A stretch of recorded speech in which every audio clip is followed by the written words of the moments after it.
The next segue you'll hear is from music to sports. We're handing off to the WFUV sports crew and live coverage of Fordham University men's basketball. The game will be on 90.7 FM, but the music doesn't stop. You can keep listening to this show online. Just open up the WFUV app or head to WFUV.org.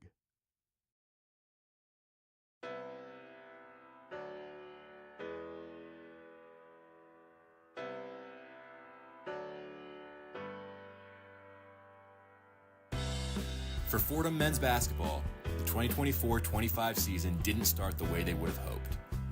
Against Rick Pitino's incredibly talented St. John's Red Storm, the Rams were blown away in their season opener, 92-60. The Red Storm showed why they have high aspirations in the Big East this season, while Fordham struggled from the field and turned the ball over 19 times. Jackie Johnson led all Fordham scorers with 23 points. Now, another daunting matchup awaits the Rams. It's a trip to Walsh Gymnasium to face the reigning NIT champion Seton Hall Pirates, another storied program in Big East power. But Shaheen Holloway's Pirates are a much different team than last year. 8 incoming transfers and the loss of stars like Kadari Richmond saw the Pirates picked next to last in the Big East preseason poll. Make no mistake, this is still an incredibly talented Seton Hall team. But it's a chance for Fordham to record a marquee road win, something that can energize them for the rest of the season. It's going to be tough, grueling, and physical. As they say, though, nothing good ever comes easy. It's Fordham against Seton Hall, next on WFUV Sports.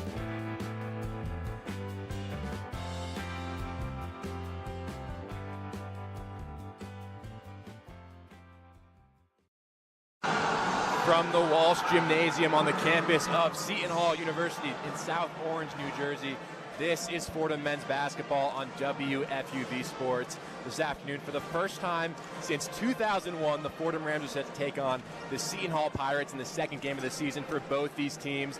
I'm Nick Guzman alongside Chaz McAdams. We're just moments away from tip, but Chaz, Fordham trying to bounce back from that rough season opener against St. John's. It's a must bounce back for the Fordham Rams, and this is the team to test it.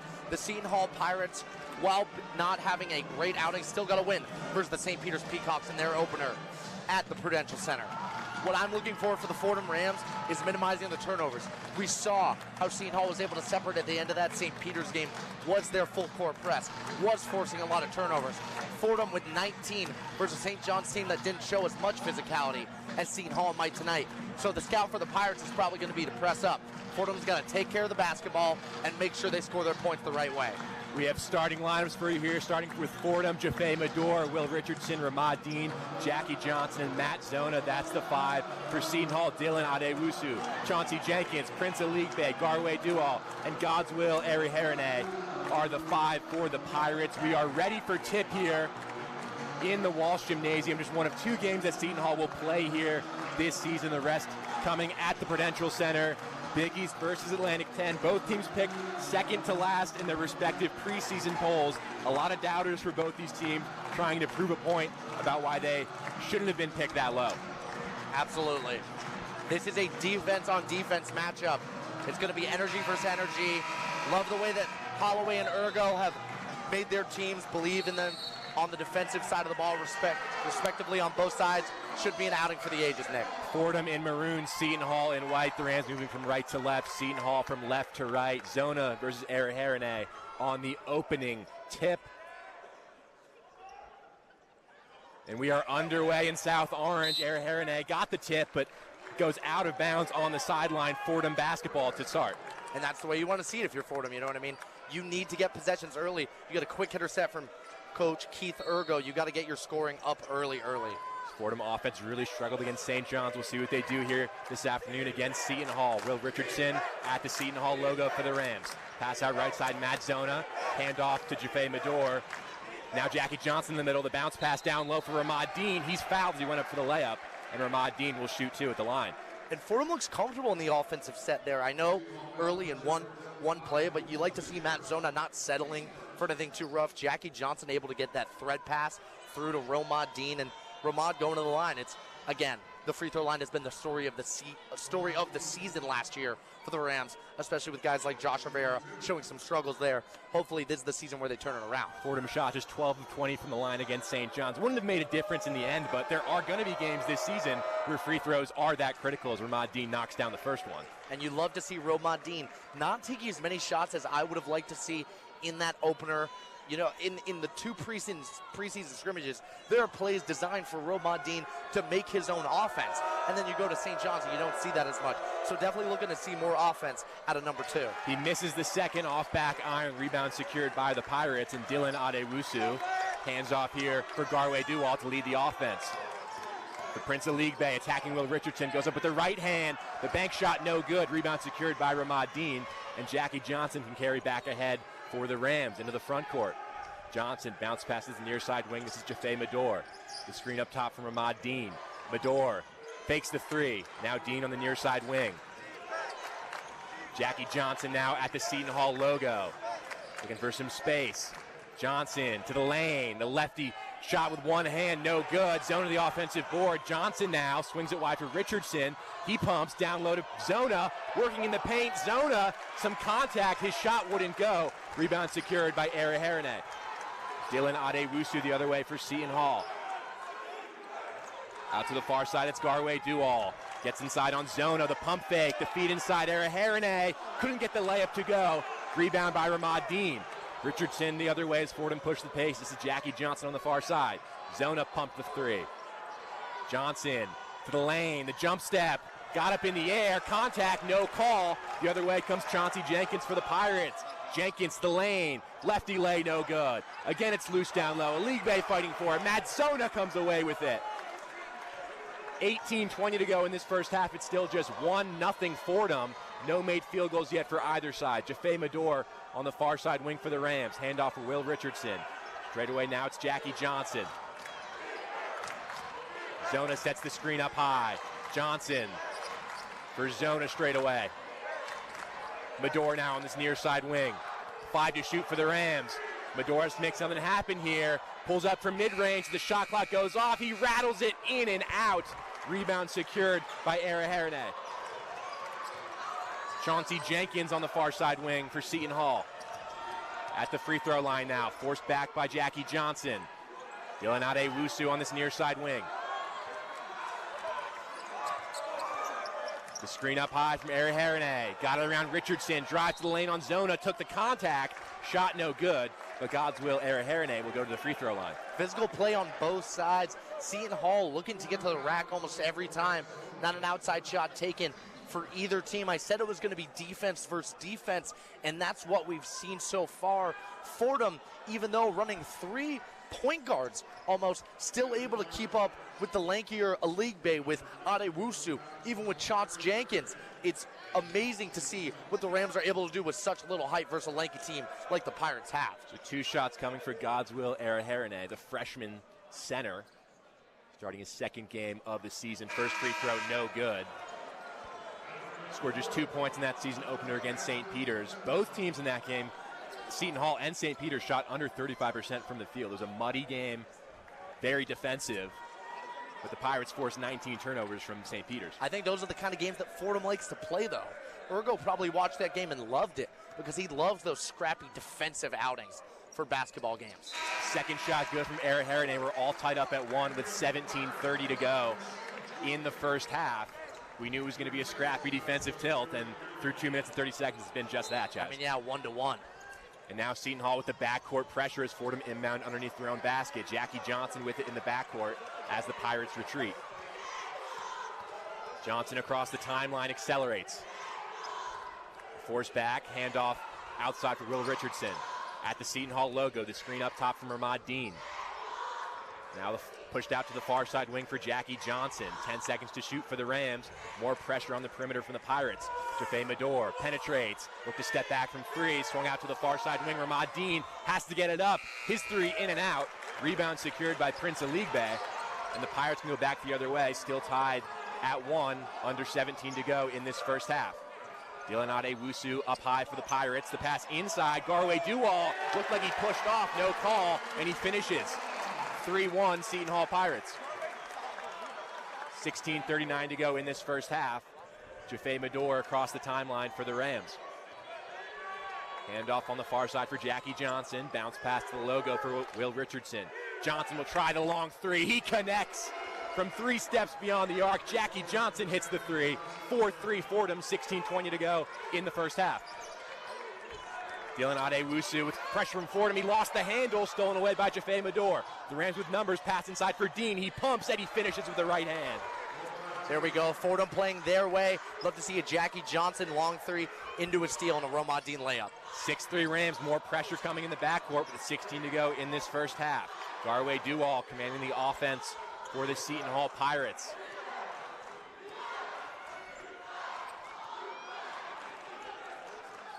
Ten to shoot here for Seton Hall. Duwall push out to this near side wing for Adewusu. Driving inside, Yassine Toomey on the court for the first time. Toomey against Abdou Timbila. The shot, he got the roll. 6-5 Fordham. Jaffe Mador the other way for the Rams. Mador, the lob for Timbila, off his hands and out of play. That's a turnover. 15:30 to go in this first half. 6-5 Fordham. That will take us to our under 16 media timeout. You're listening to Fordham men's basketball on WFUV Sports.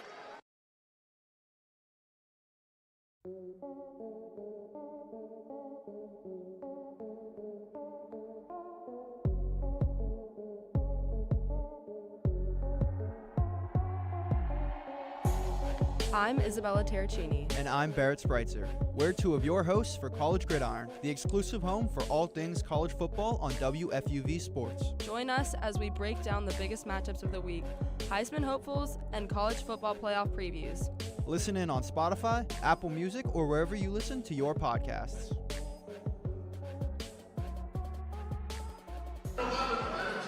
Welcome back to Walsh Gymnasium.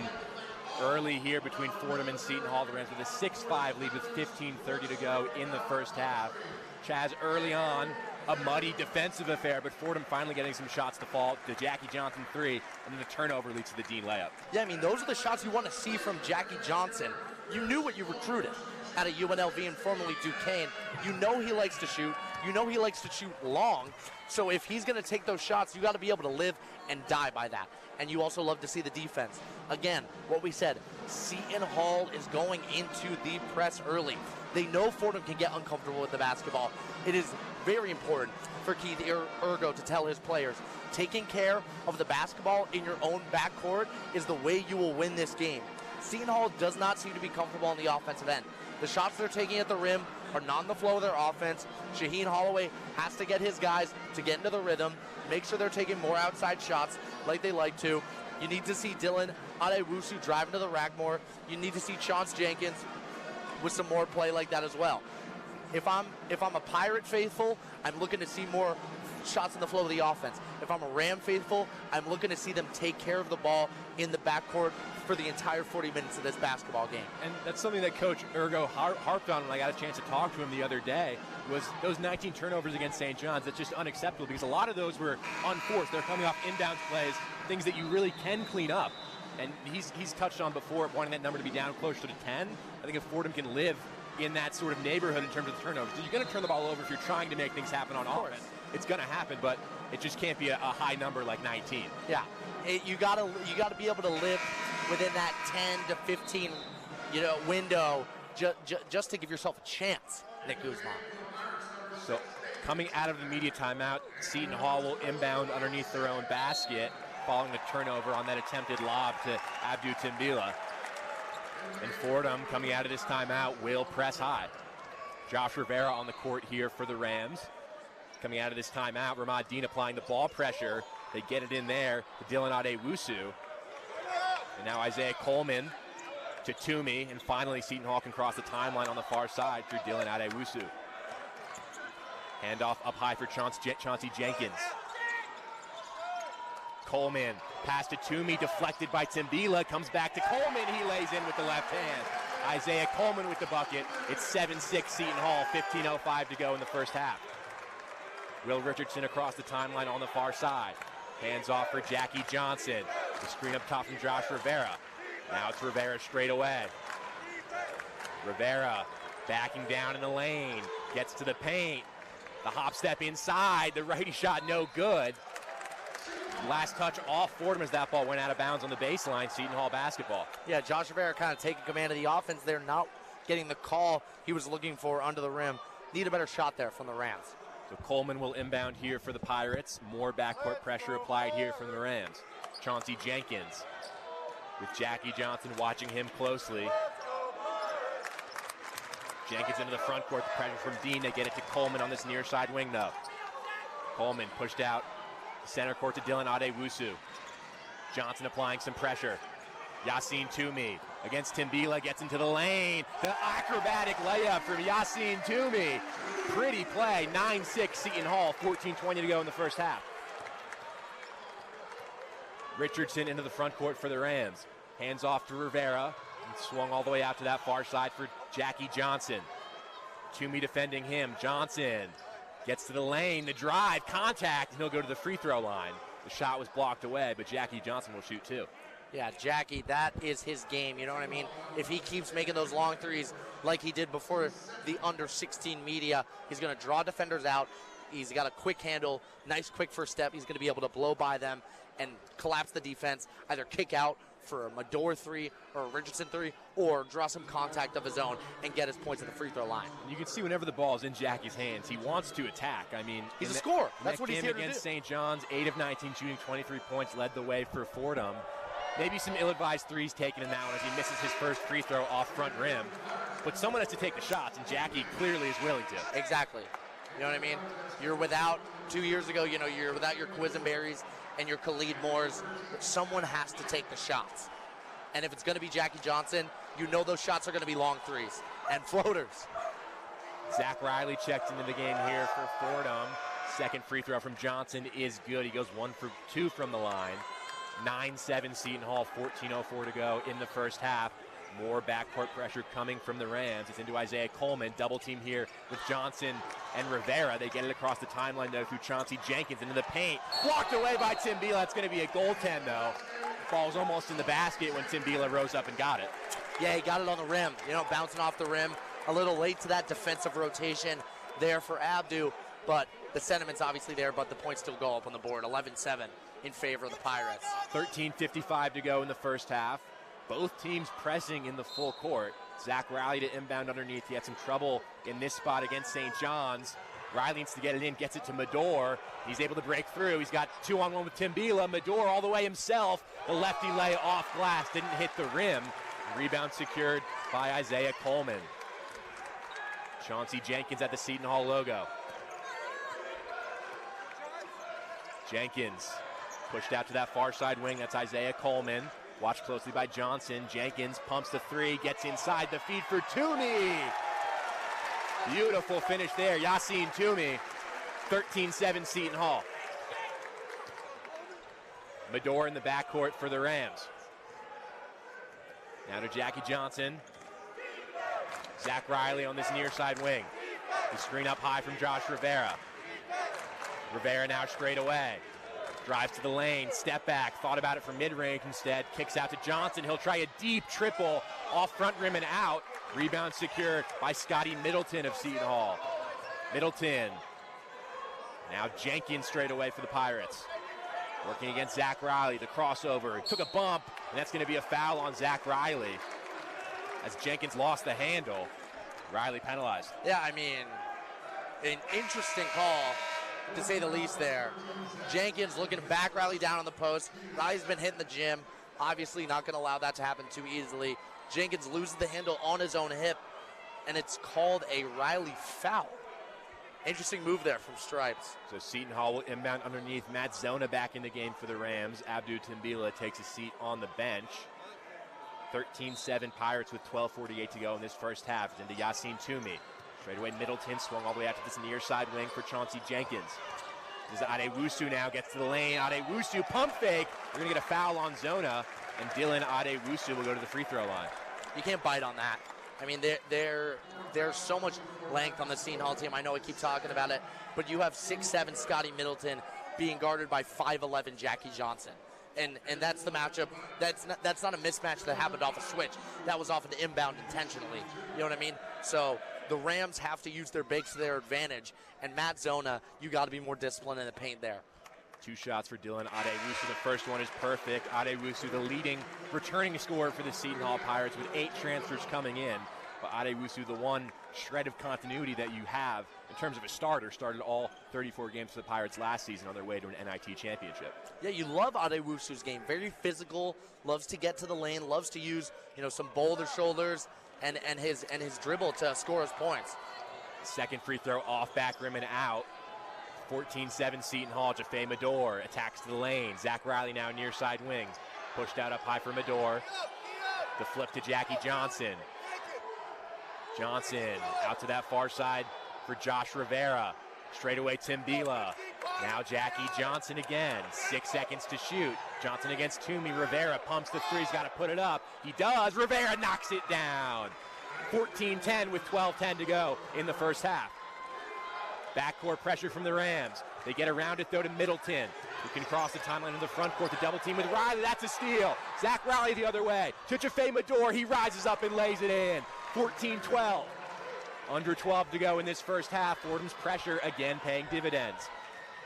And it's unrelenting. Middleton watched closely by Medor in the backcourt. Rivera now with the help. Coleman. Rivera got his hand in there. It's going to be a foul called on Josh Rivera as Coleman tried to split through.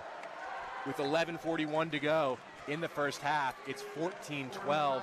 Seton Hall will send it back to our Rose Hill studios for the one-on-one scoreboard with Thomas Tisdale. The one-on-one scoreboard. Major clash of Blue Bloods last night as number 9 UNC took on the number 1 ranked Kansas Jayhawks. Kansas had a 15-point lead going into the half, but the Tar Heels clawed their way back to take the lead with 2 minutes remaining. A double-double from Hunter Dickinson and UNC's missed three-pointer as time expired means the Jayhawks win 92-89. Across the top 25 in college hoops, my hometown number 12 ranked Tennessee dominating early defensively against the Louisville Cardinals scores 15-6. There are 2 top 25 matchups late in the day as number 8 Baylor takes on the new look number 16 Arkansas Razorbacks at 7:30. And the Auburn Tigers travel down to H-Town to face the number 4 Wildcats. Tip-off is at 9:30. Finally, we have some Atlantic 10 updates from last night. George Mason fell to number 18 Marquette. Final score was 82-63, and 16.5-point favorite St. Joseph's lose 73-67 to CCSU. With the one-on-one scoreboard, I'm Thomas Tisdale.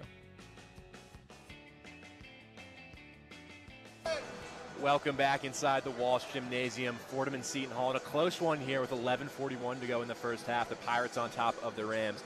14-12. Nick Guzman here alongside Chaz McAdams. But Chaz, considering what we saw in that St. John's game to open this season, you've got to be pleased with what you've seen so far from Fordham. Yeah, the Rams looking way more comfortable in their own defensive set, which you love to see if you're Coach Keith Ergo. And again, the Seton Hall Pirates not getting the shots in the flow of the offense, but also their press has been making Fordham uncomfortable, but not to the point of turnovers. Yeah, Fordham, in terms of turnovers, has been forcing great ones. They've gotten 2 off Seton Hall so far, and they've matched, which matches Fordham's 2, but I feel like Fordham has taken away the ball from Seton Hall more than they've given it up. So, in terms of what I'm looking to see from the Rams in the rest of this first half, you need to see more threes. Love the make there from Josh Rivera and the energy of him diving for the ball. Suspect foul call on the part of the refs. I need to see Jackie Johnson shooting more. You love the scrappiness from Zach Riley. Jaffe Medor getting to the basket as much as he needs. What you're looking for from the Pirates, you need Adewusu, again, cutting to the basket more. Chauncey Jenkins shooting way more. And I love the defense from Scotty Middleton. So great all around from both teams. Again, this is going to be a defensive matchup. It's only 14-12. We're almost halfway through the first half. Both teams consistent with that backcourt pressure, but you feel like Fordham have done a better job thus far of being able to break through that and bring the ball into the front court.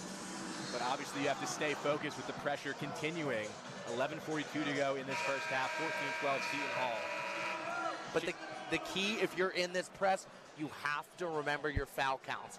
You can't run them up too high because you get to the under 4 media timeout in the second half and you realize you don't have any of your starters in. So you can't let those ticky-tack fouls add up. You have to keep a live count up in your head if you're Coach Keith Ergo.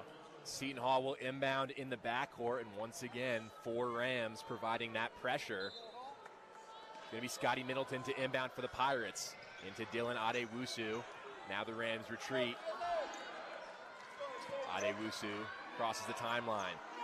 Ahead here for Prince Aligbe. Down low for Adewusu to give and go. Working against Medor. Adewusu using that size. Shot no good. Timbila with the help defense. He secures the rebound. And Jaffe Medor can carry ahead for the Rams. Medor, the bounce pass to Josh Rivera working in the post. Rivera into the paint. Spins with the left hand. Shot won't go. Timbila fighting for the board. Couldn't quite secure it. Yassine Toomey with the rebound for the Pirates. Dylan Adewusu the other way for Seton Hall. 11 minutes to go in this first half. Still 14-12 Pirates. Adewusu to Isaiah Coleman. Handoff again for Adewusu up top. Zach Riley watching him closely. The drive to the lane. Kick out. Yassine Toomey open for three. He buries it. 17-12 Pirates. 10:40 to go in this first half. Yeah, wide open there for Yassine Toomey. That's got to be on the scout somewhere. Medor into the front court past Middleton. Gets to the lane. The pump fake. Feed down low now for Timbila. Toomey flopped to the ground. They call the offensive foul on Abdou Timbila. Toomey laid out there.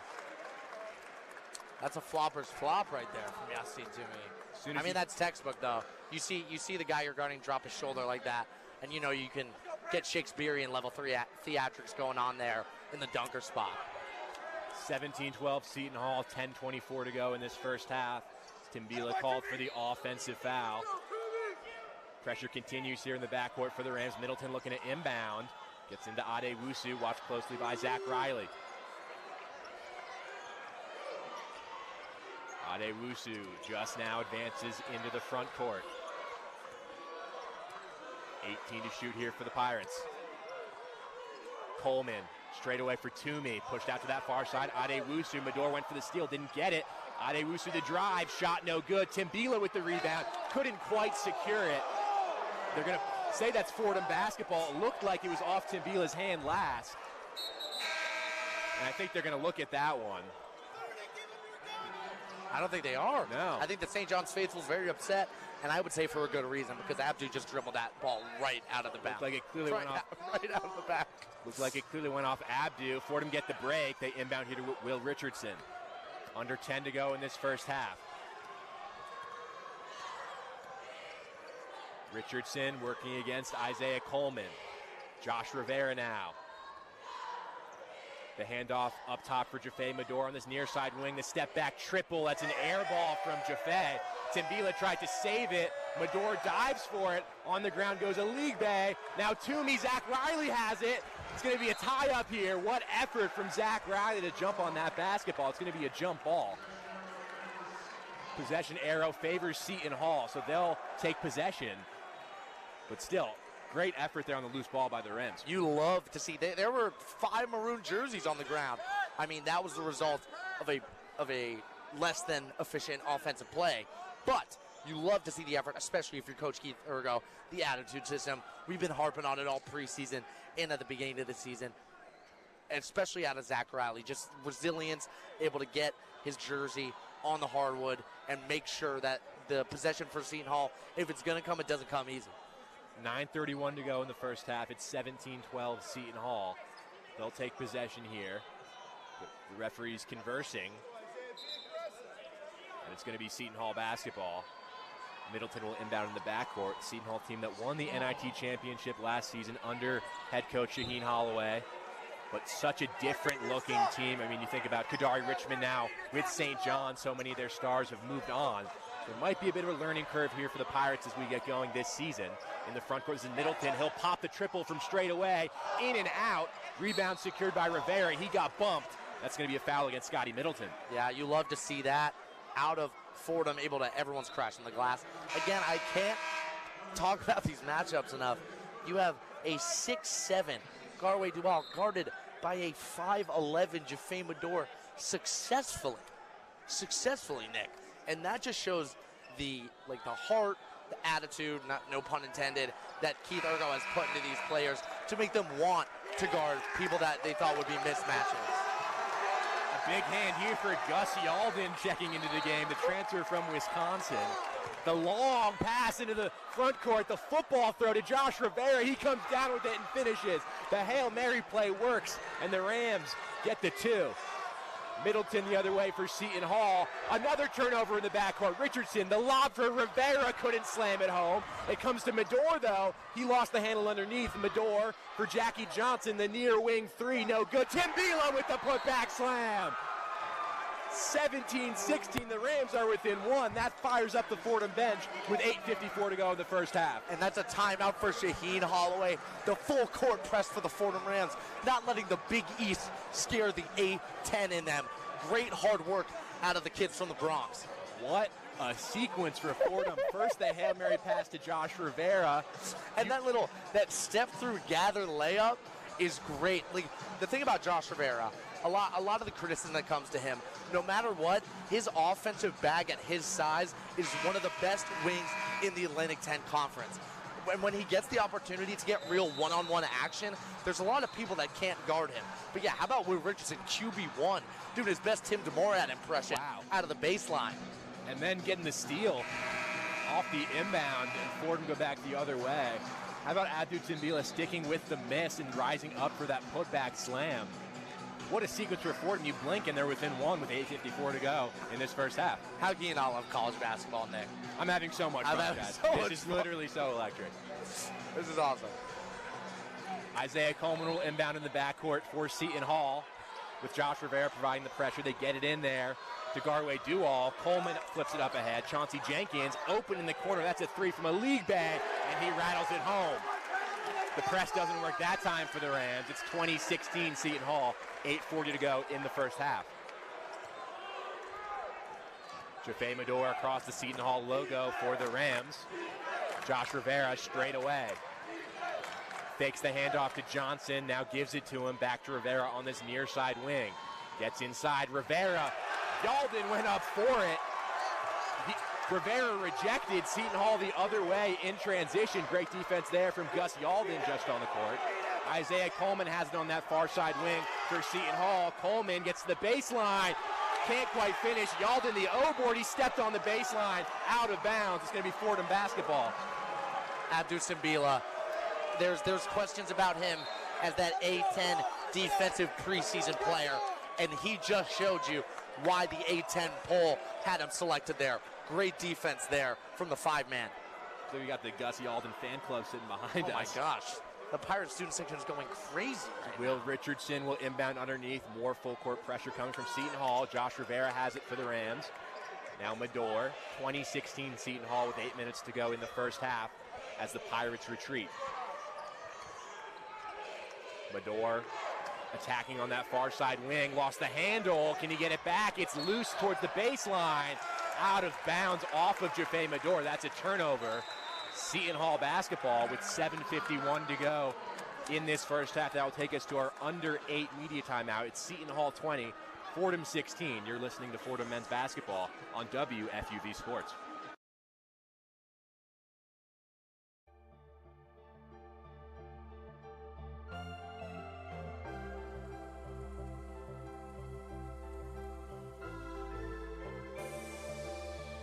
Hi, this is Mike Breen, WFUV class of 1983.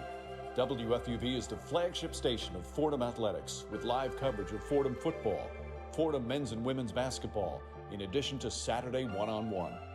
Stay right here on 90.7 FM for all things WFUV Sports.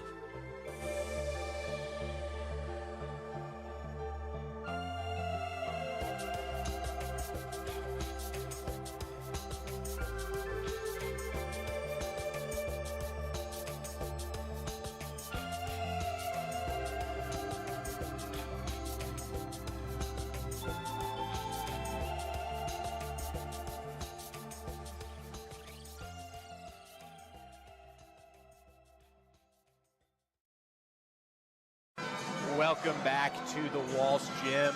Seton Hall on top of Fordham 20-16 with 7:51 to go in this first half. Nick Guzman alongside Chaz McAdams.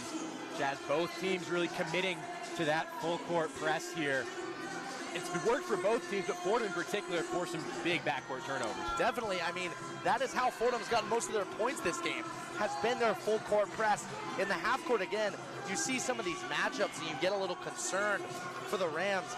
Again, but the turnovers still even at 5-5 as we're in our under 8 media timeout in the first half. So it begs the question, who is taking care of the basketball better? I think that Fordham has had more sloppy turnovers in terms of it's able to be corrected by them, but they have definitely taken the ball away from the Pirates in situations where the Pirates weren't expecting, right? So Fordham's turnovers are correctable internally, while I think the Pirates are just getting played a good press against them. So for the Fordham Rams, it's important to keep hitting your shots, keep getting shots up. I've seen way too many late shot clock shots out of the Bronx, out of the team from the Bronx. I need to see way more early shots in the shot clock. Urgo's offense is a quick hitter set. After that first, second dribble handoff, something needs to go up. You got to find the guy on the screen, especially off of the slip. There's way too many ball handlers that are looking at double teams and not looking to dish out of them. For the side of the Pirates, use your length. I know you're getting to the rack as much as you can, but it's not being successful right now, and I think that says a lot about Matt Zona and Abdou Sambila. Imagine when Jaden Smith, the shot blocker that he is, gets in the game. So if you're Shaheen Holloway, retool your offense a little bit. Look for some more long balls. That's what's been successful for you. We saw a great one from Yassine Toomey because it wasn't even on a scout. So the Seton Hall Pirates have to use their skill, and they recruited these skilled players for a reason. But the Fordham Rams, they just got to keep playing with heart. The attitude system, the things that have led to their success in the past will lead to their success tonight. Coming out of its immediate timeout, Seton Hall to inbound in the backcourt. This is Garway Dual against Will Richardson. Dual handoff to Chauncey Jenkins. Now for Coleman up high. Coleman pushed out to that far side. Dual, Gus Yalden provides the screen. Dual gets to the paint. The shot off the heel. Yalden the rebound. Couldn't put it up again.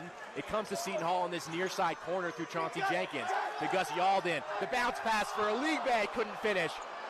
Abdou Timbila the board. Jaffe Mador the other way for the Rams. Trying to find Dean. The bounce pass off his knee. It'll come to Jackie Johnson now on the outside. All the way out to that far side. Will Richardson knocks down the triple. 20-19 Seton Hall. Fordham back within one. 7 minutes to go in this first half. Garway Dual across the timeline for the Pirates. Working against Jackie Johnson. Gus Yalden up top. Out to that far side, that's Chauncey Jenkins. Coleman now. And straight away, Prince of League Bay. Pushed out to that far side. Thought about a three to Jenkins. Still has it up high. Jenkins attacking Timbila. Gets to the rack. Blocked away by Abdou Timbila. A vicious rejection. You cannot put up weak shots like that in Abdou's face. You know that he is going to go up and block those away. Great defense there from number 30. Ball out of bounds on the baseline. Seton Hall will inbound. They have 2 seconds to shoot. Dual gets it inside. A league bay. Goes up. Can't get it to go. But the rebound from Gus Yalden. He cleans up. It's 22-19 Seton Hall. Dean for Mador in the backcourt. Frustrating there for Fordham not being able to secure the rebound. Richardson, the quick three in transition. Off front rim and out. Timbila with the tip. It only goes as far as Chauncey Jenkins to lead the break for Seton Hall. Got inside. That's a foul called. Not sure if it's against Timbila or Mador, both in the area. But Fordham whistled for the foul. What's the number? It's on Jaffe Mador. Interesting. After Chauncey Jenkins, he's going for, again, that gather that we saw to Josh Rivera, that Euro 1-2 where you're going around your defender. He didn't have the agility to get around a stationary Jaffe Mador, and yet it's called a blocking foul on Jaffe. Another interesting call here from the refs. They're calling it tight today, Nick. They are. It's not a shooting foul, luckily for Fordham. Seton Hall will inbound. Gus Yalden is a fan favorite here at the Walsh Gym as he checks out of the game, gets the crowd into it. Garway Dual the inbound all the way to the backcourt. A league bay just able to secure. Jenkins pumped the three initially, will take it now. It's in and out. Ramad Dean with the rebound. Will Richardson into the front court for the Rams. The screen from Dean, he's going to get called for the foul. You know, you see plays like that all the time. You get a 2-on-1, someone's guarding full court, the inbounder walks slowly up with the ball handler, and he goes around, uses it as a pseudo moving screen. That was a little too tight there for Romad Dean to be running a play like that. So Dean gets called for the offensive foul. Garway Dual with it in the front court for Seton Hall. Under 6 to go in this first half. It's still 22-19 Pirates. Isaiah Coleman, the screen up top from Toomey. Coleman working against Dean. Out to that far side wing. Dual flips it inside looking for a league bag. He's got the size mismatch. A league bag. They're going to call Jaffe Medor for the foul. Working against 2 undersized guards down low in Medor and Johnson. That's another one on Jaffe Medor. I think that means he's looking at 3 so far in just the first half. Not good out of one of your starters. Jaffe struggled shooting as well, just 1 for 4 from the field. Prince Aligbe will head to the free throw line. First Seton Hall, the transfer from Boston College. Was an impact player his freshman year at BC. Played a little bit less sophomore year and transferred out after that season. Now finds himself at Seton Hall. Yeah, Aligbe, great ACC player in a program that isn't that premier in a stacked conference that always sends 3, 4, 5 teams to the tournament every year. So you love to see Prince Aligbe maybe going, I would say, lateral move in terms of conference, but definitely a bigger role here at Seton Hall. Definitely. As Aligbe off front rim and out, he goes 1 for 2 from the line. Rivera secures the board. 23-19 Seton Hall here. 5:30 to go in the first half. Richardson up top for Fordham. Jackie Johnson now straight away. Johnson retreats. Now Josh Rivera on this near side wing. Rivera drives to the baseline, gets inside. Tough shot off the rim and out. Rebound by Garway Dual working against Johnson. Dual got inside, lost the handle. That's Fordham basketball. That is great full court defense there from Jackie Johnson. Not even making a play for the ball, just getting in the way enough for Garway Dual to make that mistake and slip up. So Fordham basketball underneath their own basket. 23-19 Seton Hall, 5:15 to go in this first half. Will Richardson to inbound. Into Josh Rivera. Now Jaffe Medor across the timeline for the Rams. Medor slings it out to Jackie Johnson. He drives. Johnson high off the glass. The pretty lefty shot from Jackie Johnson. 23-21 Seton Hall. In the backcourt, that pass deflected by Medor. It'll stay here with Seton Hall, but more disruption for the Rams. And you love to see Jaffe Medor with great hustle there, but yeah, Jackie Johnson looking to get some contact there, but a high arcing shot off the glass. Love to see it. Under 5 to go in the first half, 23-21 Seton Hall. Chauncey Jenkins will bring the ball ahead for the Pirates. Jenkins behind the back on Johnson, gets to the paint. Shot, it was a lob. He lobbed it up for Prince Aligbe, who slams it down. Pretty play from Chauncey Jenkins, 25-21 Pirates. Johnson in the backcourt for Fordham. The Rams trailing by 4. Under 5 to go in this first half. Under 4:30, that is. Johnson took the contact, no shot. It's going to be a foul on the floor. And Fordham will keep possession here. Jackie Johnson and Chauncey Jenkins going back and forth a little bit. A little chirping back and forth as he's bringing the ball up. Jackie Johnson, again, upset in the backcourt there for Fordham. You can't let Seton Hall get into their press. If they score a nice basket like that, don't even let them get the opportunity because they have been out of position a little bit. If you're Fordham, you can inbound the ball quick enough. You can prevent that Seton Hall press from even getting into position. Fordham will inbound underneath. Josh Rivera with it now for the Rams. Rivera attacking Aligbe. The spin inside, blocked away. What a block there from Garway Dual. It's back the other way comes Seton Hall. Dylan Adewusu back on the court in that far side corner. Now retreats back towards the middle. Adewusu pushed to Jenkins on this near side wing. Jenkins, Garway Dual, the mid-range jumper off the heel and out. Will Richardson skies in and gets the rebound. Dual the steal, but he stepped on the baseline. Out of bounds, last touch off Seton Hall. 3:55 to go in this first half. That will take us to our under 4 media timeout with the score Seton Hall 25, Fordham 21. We'll send it back to our Rose Hill studios for the one-on-one scoreboard with Thomas Tisdale. The one-on-one scoreboard. An exciting day of college hoops and an even more exciting one for college football. We have 2 top 25 matchups in the SEC today, with number 3 Georgia traveling to Oxford to take on the number 16 ranked Rebels of Ole Miss. Kickoff is at 3:30. Then, we have the number 11 ranked Crimson Tide heading down to Death Valley to take on the number 15 ranked Tigers, in which should be a nighttime thriller. Alabama takes on LSU at 7:30. In a less anticipated matchup, Fordham football, looking to build on last week's win, is about to kick off against the Bucknell Bison. We'll keep you updated on the scores throughout the afternoon. Number 2 Ohio State leads by 7 against Purdue late in the first quarter. Number 4 Miami got off to a slow start against Georgia Tech and fell behind early, but answered with a touchdown drive of their own and now lead by 3. Score is 10-7. Number 5 Texas missed a field goal early but responded with 2 touchdown drives to make the score 14-0 against Florida. With the one-on-one scoreboard, I'm Thomas Tisdale.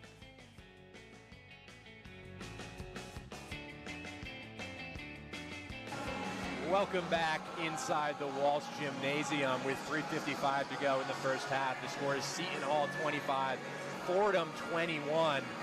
Rams keeping it close here. It's been a back and forth first half, Chaz. But Fordham within 4. Definitely. And the Rams look put together, which is not something I could have said when they were at Carnesec Arena earlier in the week. For the Fordham Rams, I think the key, again, is just keep playing your game. Aggressive. Make those lazy passes from the Pirates look worse by causing turnovers, and you got to score and convert off of them. Love the deflections. I need to see more poise out of Jaffe Medora, though. I need to see a little more, less lateral and a lot more downhill dribbling from him, because you know how quick his first step is, and you know how fast he is. He's able to get by a lot of guards in college basketball, period. So I want to see him attacking the rack, collapsing the defense, kicking out to the Jackie Johnson, the Josh Riveras, or taking the contact, or lobbing it up for Abdu. Anything rather than what I've seen from him so far. In that game against St. John's, Chaz, it was really the Jackie Johnson show offensively. There's a lot more help in terms of secondary scoring in this game. Yeah. Will Richardson getting involved, Josh Rivera getting involved, Ramad Dean, everybody contributing so far early. Yeah, I mean, Josh has taken the most shots so far today. 2 for 8 from the field so far. And obviously the efficiency is not there, but you like to see this offense being more than a one-trick pony. With 3:55 to go in this first half, it's Seton Hall 25, Fordham 21. It's going to be Rams basketball underneath their own basket in the backcourt following the Seton Hall turnover before the media timeout. Will Richardson will inbound for Fordham. Richardson, just the one made 3 today. He's contributed on the defensive end as well. Timbila gets it into Richardson, and now Jackie Johnson will bring the ball ahead for the Rams. Ramad Dean on the near side wing. Handoff up high for Will Richardson. Pushed out to the far side wing. Josh Rivera. Johnson again looking to attack. Gets inside. Richardson on the near side wing. That's a triple, and he buries it. Will Richardson, his second 3 of the game. 25-24. Fordham back within 1. Chauncey Jenkins the other way. Adewusu in transition. All in one motion. He buries the 3. Seton Hall answers right back. 28-24 Pirates. 3:20 to go in this first half. Johnson. The other way for Fordham, goes behind the back at the free throw line. Richardson, again thought about the triple. The screen up high from Timbila. Pushed back to the middle for Jackie Johnson at the Seton Hall logo. Johnson, the deep triple, off front rim and out. Flying in for the rebound was Ramad Dean. Rivera now, Dean pumps the 3. The bounce pass down low, Rivera with the slam. 28-26, 2:51 to go in this first half. Fordham never settling. Dylan Adewusu the other way across the timeline. Fordham able to get themselves set on defense. Jenkins up high for Dual on the far side wing. Dual, the screen up high from Toomey, working against Ramad Dean. Now Prince Aligbe against Johnson, gets inside with the size mismatch. Couldn't get it to go initially, but Yassine Toomey flies in for the putback. 30-26 Seton Hall, 2:20 to go in the first half. Teams continue to trade blows here at the Walsh Gym. Jackie Johnson across the timeline for the Rams. Dean to Will Richardson. Now on the far side wing, Jackie Johnson the 3rd. Screen up high from Timbila. Johnson attacks. That's going to be a foul called against Seton Hall. With 9 seconds on the shot clock, 2:01 to go in the first half. Jackie, again, really good at getting downhill and able to, again, collapse defenders, make them uncomfortable, make them make mistakes. If you see more of that from Jackie Johnson, getting the Ade Wusus, getting the elite base in foul trouble, you know it's going to be a good day for the Fordham Rams. Fordham will inbound underneath through Will Richardson. Gets it into Johnson, threw it over his head, and Coleman reached and tried to pull back Jackie Johnson. He's whistled for the foul. So 2 quick ones for Seton Hall. That's what I'm saying. Again, Jackie Johnson, he's able to make these guys uncomfortable, make them make mistakes. He gets so low to the ground on his dribble, they don't know how to guard it. Ramad Dean will now inbound. The flip up high for Jackie Johnson, who has it up top. Richardson inside for Tim Bila, couldn't finish. Toomey the rebound, and a foul called on Ramad Dean. Oh, Tim Bila looked like he had the positioning there, just couldn't quite get the handle on it. That's got to be yours if you're Abdus Tim Bila. I mean, you got the mismatch down low. You hit the little power dribble, post spin. You're right in the dunker spot. That's where you're comfortable. That's where you spend every single day in the gym. Those are the missed layups that are going to lose you games. So it's 30-26 Pirates with 1:54 to go in this first half. Be Seton Hall in the bonus now.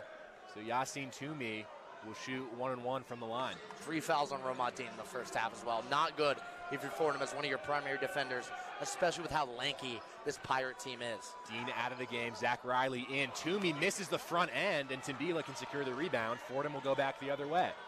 Missed opportunity there from the Pirates, who also struggled from the free throw line in their season opener against St. Peter's. They're 3 of 7 so far today. Jackie Johnson moving out to the far side. Gets a screen from Timbila. Johnson, the lefty floater in the lane, in and out. Timbila couldn't secure the board. Zach Riley goes back up with it. He draws the foul. 2 shots coming for Zach Riley. Did we see the way Jackie Johnson was able to split the defense there? Again, his dribble got so low. He looked like Joe Johnson back on the Brooklyn Nets when he was breaking Paul Pierce's ankles. Just able to really get through the defense really well. Obviously, Abdu tip drill into Zach Riley, able to get his points at the line. Zach Riley, probably one of the better free throw shooters on this Fordham team. First free throw from Riley is good. Played 13 minutes in the season opener against St. John's. 3 points just on 1 made three-pointer. But Riley, a 4th-year guy in this Fordham program, and really now one of the leaders. I mean, he was Coach Keith Ergo's representative at Media Day as Riley makes both free throws, 2 for 2 from the line. 30-28 Seton Hall, 1:32 to go in this first half. More pressure from the Rams in the backcourt, although not quite as aggressively. Dual, and now they are able to get it across to Dylan Adewusu, and Dual will command the offense here. Fordham in his zone. Little 3-2 action here for the Rams. Adewusu out on that far side wing. Swung back toward the middle towards Coleman. Coleman pushed out to the far side. Gets it back. The bounce pass down low. Dual wide open in the lane off the heel. Timbila with the rebound. Josh Rivera back the other way. Under a minute to go in this first half from Walsh Gym. Jackie Johnson at the Seton Hall logo. To this near side wing for Zach Riley. Josh Rivera up high. Spins. Gets to the lane. Forced to retreat. It's Johnson again at the logo. 11 seconds on the shot clock. Johnson against Dual. Johnson drives. Evaded the defender. Couldn't get the lefty lay to go. Rebound Seton Hall. Back the other way comes Adewusu. 30 seconds to go in the first half. About a 3-second differential between the shot clock and the game clock. David Tubeck on the floor. Tubeck drives against Riley. Kicks out high. Adewusu thought about a 3. Now will drive. The feed down low. Stolen by Rivera. 15 seconds to go in the half. Shot clock turned off. Richardson got stripped. Seton Hall with it back the other way. Coleman down low. That shot, they just get the roll. Godswill Araherene. There's 3 seconds to go. Johnson has to heave one up at the buzzer. That's no good. Not a great end to the half for Fordham. Their turnover, then the layup from Araherene. Johnson misses the heave at the buzzer. It's 32-28 Seton Hall at the halftime break. Yeah, a lot of great play on both sides. Again, Fordham not able to capitalize, going late. Those kinds of possessions are going to kill you later in the season. But right now, especially when they're playing up into a higher conference, you know, you can live with those even less because you have to make those plays. Every possession matters for the Fordham Rams when you're playing a school from the Big East. But you like what you see very much compared to what you saw at Carnesec Arena on Monday. So there's things to be happy about. You like that they're taking care of the basketball a little bit more. You like the fact that the scoring is a little more spread out. It's not the Jackie Johnson show, but there's also some things we need to work on. I mean, just the decision making. Josh Rivera getting the steal there and then passing the ball over the head of Will Richardson before he even knows it led to that Adewusu steal. But there's some good things again too. If the Fordham Rams can tighten it up a little bit, there's no reason why they can't take a lead in this game.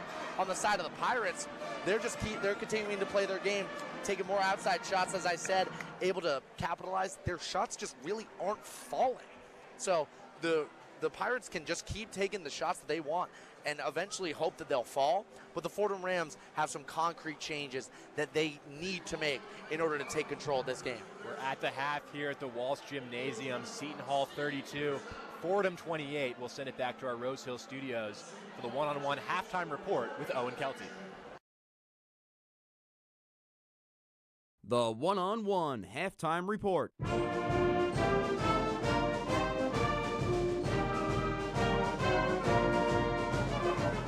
Welcome into the one-on-one halftime report. I'm Owen Kelty, joined by Thomas Tisdale, and Fordham trails this one 32-28. And overall, I know they're losing this game, but only having a 4-point deficit at the half has to be looked at as a win after their, I think you can call it an abysmal season opener, getting blown out by St. John's. They come back. That game at the half was 40-26. So, hey, we're looking better so far. It's only 32-28. A lot of things that they got to clear up at the half, as Chaz said, a couple sloppy turnovers. But, hey, they're hanging in this one. That's all you can ask for at the half. Just overall, how are we feeling about this first half of basketball from the Rams? It's so much better than last game against St. John's, but it's a defensive affair. It's really scrappy. The 14 turnovers from both teams combined, and so the offense may not be there sometimes. We're shooting 34% from the field, but the defense and how much has improved it. There's the shots will fall eventually, whether that's in the second half or maybe that's another game this season. But the shots are going to fall, and the defense and especially the effort I've seen is something to be applauded and something we can build foundations on. 100%. Defensively, a much better effort, and I think I want to hop into the offense for Fordham a little bit first. For the first game, as Chaz and Nick said, it was the Jackie Johnson show. He was taking a lot of their shots in that first half, and they got blown out in that game. Much more spread out offensively for this Fordham team. Like you said, they're still not shooting overall. They're shooting 34% from the field, 40% from three. But, I mean, 40% from three is a good three-point percentage, but overall the offense is struggling a little bit. What have you seen from them offensively, and just kind of where should they go in that second half? I've seen a lot more distribution when it comes to who's taking the shots. In the St. John's game, it was Jackie Johnson was the first, second, and third option. Yeah. But in this game, it's more evenly distributed. Jackie Johnson is still the focal point of this offense, but you see 9 points from Rivera, you see efficient shooting from Richardson. So just be able to see the other guys taking shots and being efficient with them is a really positive sign for this offense. And I think I want to mention Jackie Johnson, the guy, he's a hooper. He's really good at basketball, UNLV transfer, but he does take a lot of shots, and that's something you got to live and die with. He's 2 from 8 from the field right now. His efficiency's not great. But that's also a guy that you could look at in the second half that all of a sudden just goes off and goes on a nice little scoring streak, and Fordham can take the lead. Offensively, though, bringing it up, their offense has not been consistent in this first half. They had a 4-minute scoring drought, then they had another score. They scored quick, and then a 2-minute scoring drought, and then they end the half with a 3-minute scoring drought. So right there, that's quick math right here. 9 minutes without scoring at some point. That's almost the entire half of the half. That can't happen in the second half.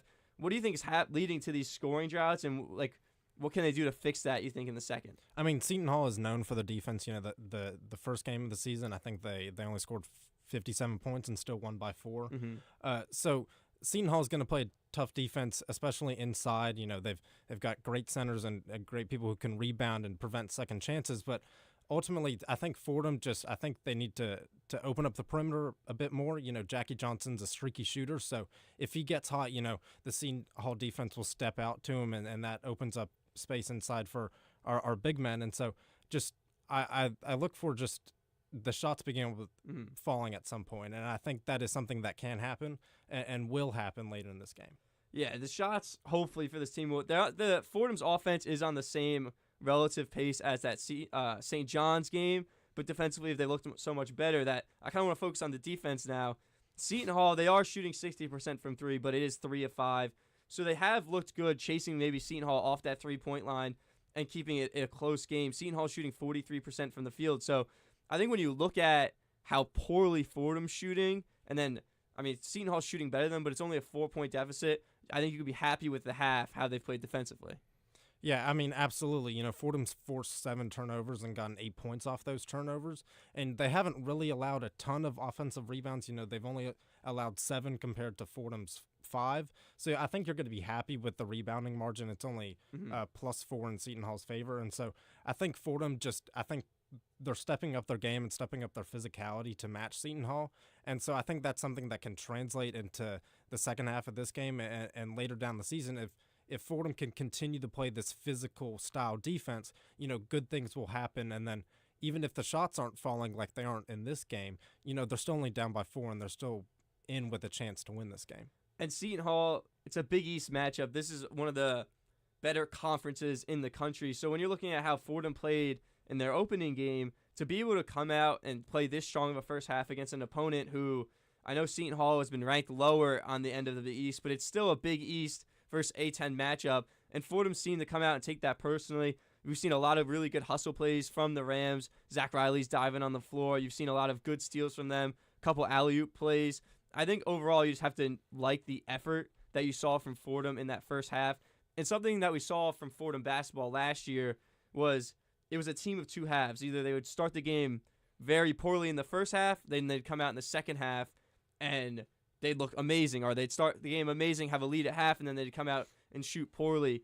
What do you think this team has to do in the second half to keep this consistency and keep this a close game until the end and hopefully come through with a win? I think maintaining the level of defense is really important, you know, considering how poorly they've shot the ball just overall with the field goal percentage of 34. You know, you're happy with only being down 4 to a team that won the NIT last year.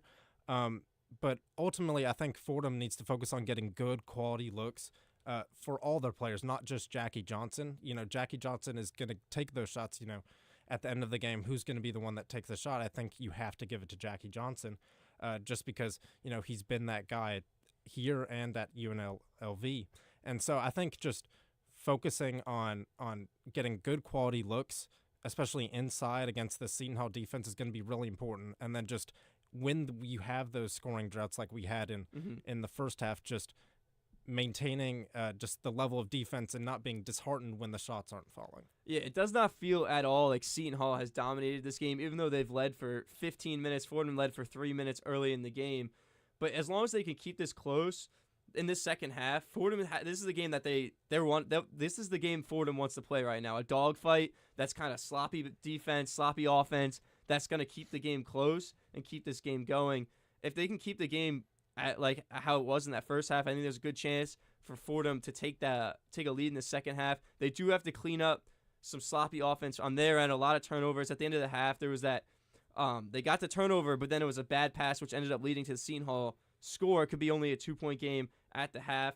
Is there anything that you think in this second half that they need to clean up, or that you think as they're playing right now, they could end up taking the lead and eventually winning this game? I think just cleaning up the ball control, especially in those transition moments, like you mentioned at the very end of the half. You know, Rivera steals the ball and then gives it away 4 seconds later.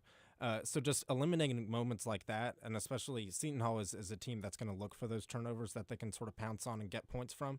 So just eliminating the sort of unforced errors sometimes, I think, is something that Fordham can work on. You know, it was a big issue last year, and I think in order to be good this year and to be competitive, they're going to have to eliminate those. Yeah, they're going to have to be a very consistent team going forward. Real quick, before we send it back to the guys at Seton Hall, who's their player to watch for the second half that's going to take Fordham to that next step for the win? I think ultimately it has to be Jackie Johnson. You know, he only shot 25% from the field, but watch for him to get hot in the second half. Yeah, my player for the second half is going to be Jaffe Medor. I think he's going to really take a step forward. He was one of the team's leading scorers last year, and they relied on a lot on him offensively last season. I think this year he's going to take another step forward, and he has to show up in the second half if they want to win this game. But that is going to be it from us in the studio. We're going to take a quick break, and we'll get you back to Nick and Chaz in South Orange, New Jersey.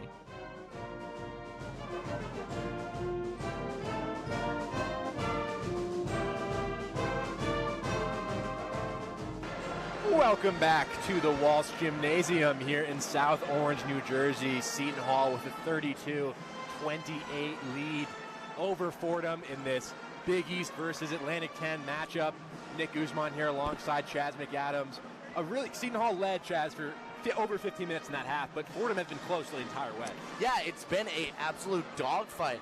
As the beautiful boys in the studio pointed out, that this is the kind of game that Fordham likes to play, and these are the games that Fordham wins, man. So there should be a sense of confidence coming out of that Rams locker room. Again, there are some minor things Fordham needs to clean up, but if they continue to play their game, if they continue to keep it scrappy and keep it tight, I don't see why they can't hit the bus back to the Bronx with a nice little win. And right now, Chaz, they're within 4, shooting just 10 of 29 from the field at 34.5%. And that speaks volumes to the turnovers they've forced and the buckets they've been able to get in transition. But you feel like in terms of shooting percentage and shot selection, there is still room to improve in the second half for the Rams. Of course. I mean, the threes that they've taken have all been in rhythm, which is good. I think their three-point selection, Seton Hall could take a play out of, because Seton Hall really only takes threes when they're wide open. I haven't seen a lot of good pulls in transition out of the Pirates. For the Rams, though, I just do think it's about cleaning up the sloppy passing. You know, there's some offensive possessions that they just don't look as comfortable as they could be, and it's not because of Seton Hall pressure. It's just because of some internal struggle that the Rams seem to be having. And in this, in the season opener against St. John's, Matt Zona was really the featured big man for Fordham. He's played just 3 minutes in this game against Seton Hall. And that's really through no fault of his own, but Abdul Tabila has been really effective on the defensive end. He had that putback slam. Might look a little uncoordinated at times, but Abdul's really been a presence down there. I mean, you can't speak to how impactful Abdul's defense is on the block. Does he leave something to be desired offensively that we might get with Matt Zona? Absolutely. But you miss out on all the paint defense. The reason that Seton Hall's been struggling so much, they've missed so many layups. And that is in no small part because of the impact that Abdul Tabila has down low. Fordham, their leading scorer as of now, Josh Rivera with 7 points, although that's only on 3 of 9 shooting. Behind him, Will Richardson with 2 threes with 6 points. Jackie Johnson also with 6 on 2 of 8 shooting. Chaz, I'm going to put the pressure on you here. If you had to pick an X factor for these Fordham Rams coming up in the second half, who would you choose? Well, Owen Kelty said Jaffe Mador. I got to disagree. I think it's going to be Jackie Johnson. Again, we said that it's not the Jackie Johnson show tonight, but it could be.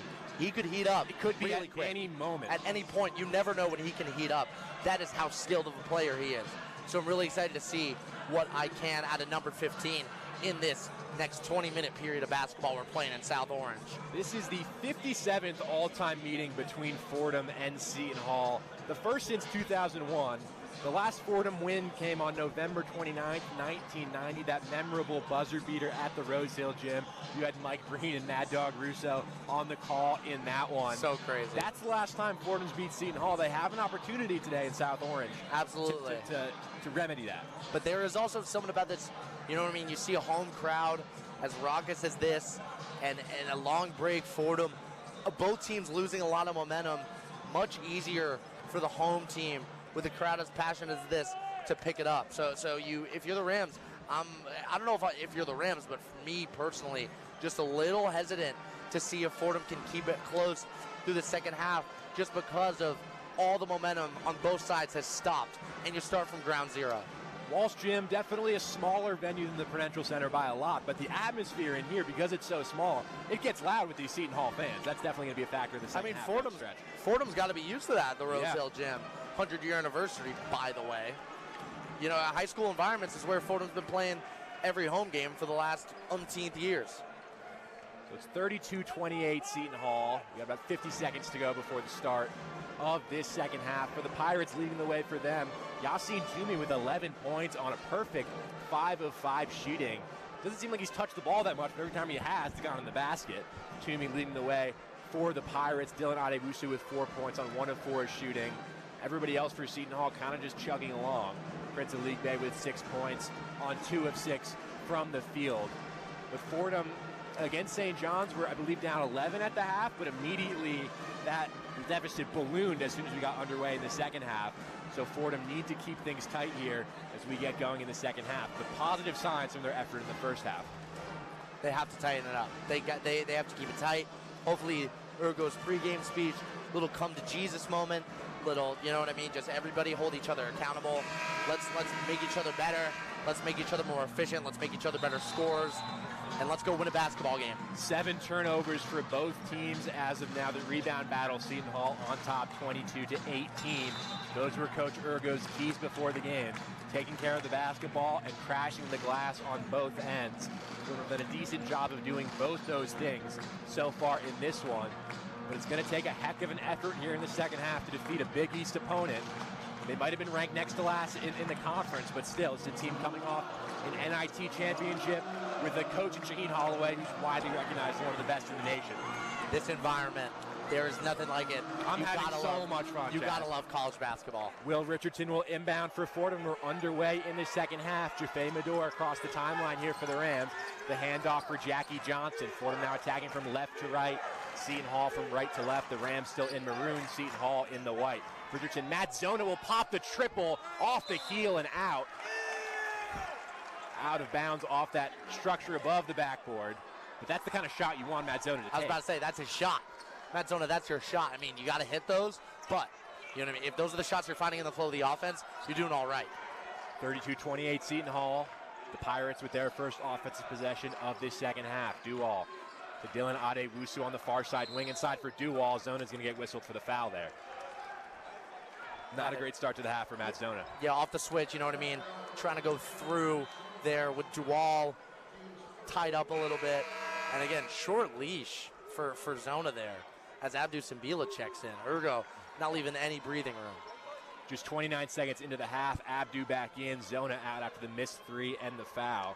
You're right, Chaz, short leash on Zona, but in a tight game like this, Abdou playing well. Of course, kind of forced Coach Urgo's hand. Yeah.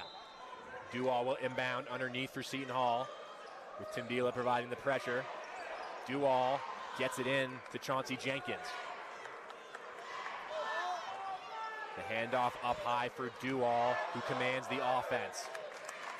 Out to Dylan Adewusu on the far side wing. Araherene picks up his dribble. The beautiful feed inside for Jenkins. Got it over Timbila and in. 34-28 Seton Hall. 19-10 to go in this second half. Ramad Dean will inbound for Fordham. Pressure continues here from Seton Hall. Medor accelerates past Jenkins, gets to the front court. Medor, the pass down low, stolen away by Dylan Adewusu. The other way to Araherene, got free, and with the left hand, God's will, Araherene with the finish.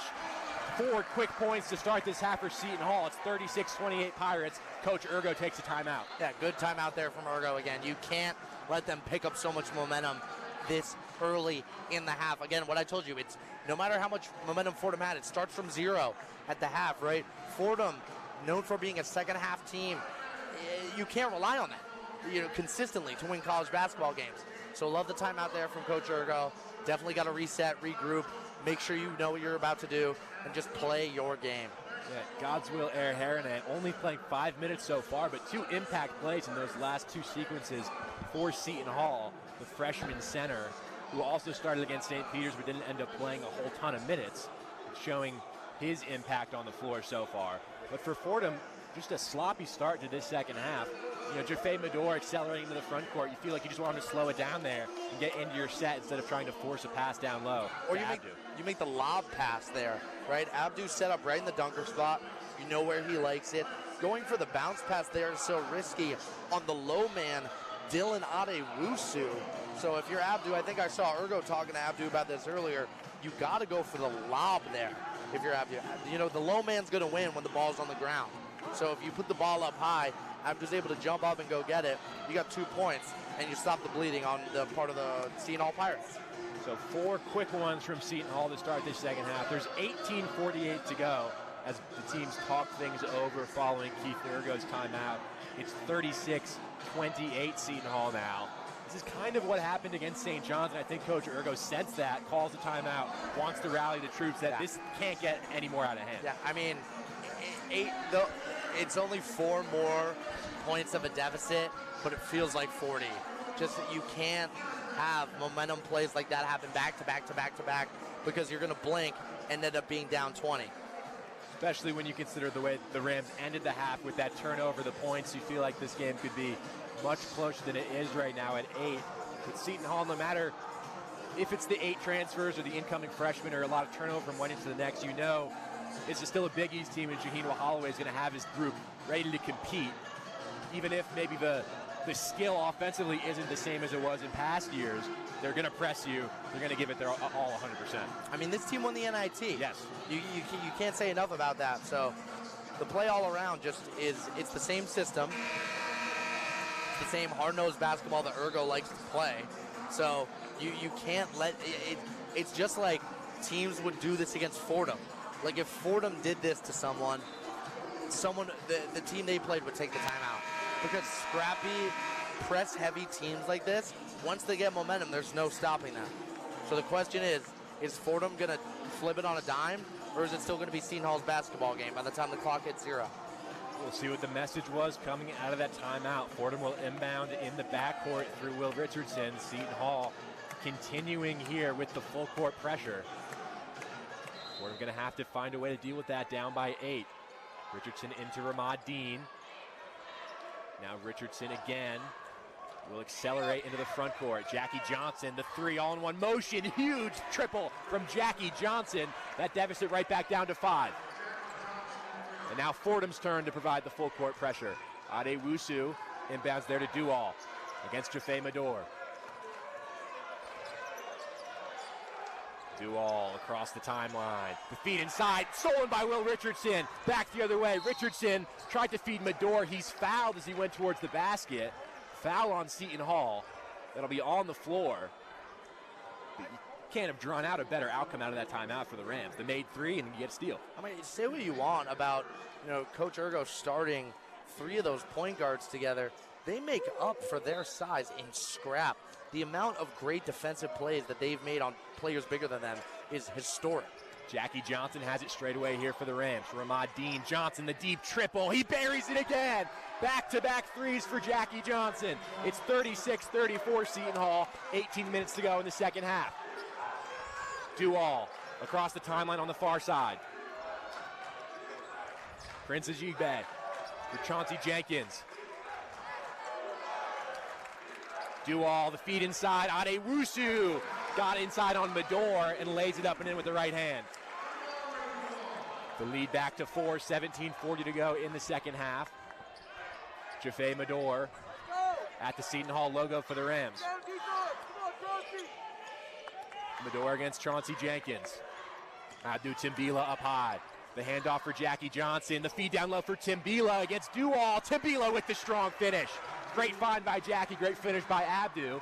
38-36 Seton Hall. 17:15 to go in the second half. More full court pressure coming from the Rams. Now they retreat as Duall attacks up court. Duall to Prince Aligbe. Adewusu up high, out to the far side wing for Jenkins. Push further to Duall. Screen up high from Araharene. Aligbe now. Hands off to this near side wing. Up high, the feed intercepted by Abdou Timbila. Another steal for Fordham. Jackie Johnson the other way for the Rams will settle things down. Jaffe Mador up high has it for Fordham. Mador looking to attack, lost the handle, has to dive on it. It's a tie-up. It's going to be a jump ball. Mador loses the handle. It's been a rough afternoon so far for Jaffe. On the offensive side, I will give flowers when they're due. Nick Guzman, Jaffe Mador has been paramount for this Fordham team in the press that they've been running. They don't do the plays that they make. They aren't going to get the steals that they have gotten without Jaffe picking that ball handler up full court. Possession arrow favors Seton Hall. Jaffe Mador will check out of the game. Zach Riley back in. Seton Hall basketball here. Garway Duall at the logo. 16:30 to go in this second half. Yassine Toomey back on the floor as well for Seton Hall. For Adewusu, straight away, Araherene. He traveled on the perimeter. He moved his feet. That's a turnover. Godswill Araherene, back-to-back turnovers. Hate to see that if you're Seton Hall faithful. Godswill Araherene, again, that's your center. That's the guy you want down low blocking shots. But you can't have him be a liability around the perimeter like he has been. Will Richardson will carry the ball ahead for the Rams. Chauncey Jenkins watching him. Richardson at the Seton Hall logo. Richardson drives left to Tim Bila up top. Hands off right back for Richardson. Jackie Johnson, the pass intended for him. Adewusu deflects it out of bounds. Fordham will keep it with 12 to shoot. You got 12 seconds left on the shot clock here and 3 seconds left before the under 16 media as the guy checks in. Ramad Dean will inbound, but back in the game, Gus Yalden, the fan favorite in this gymnasium, although he just got here from Wisconsin.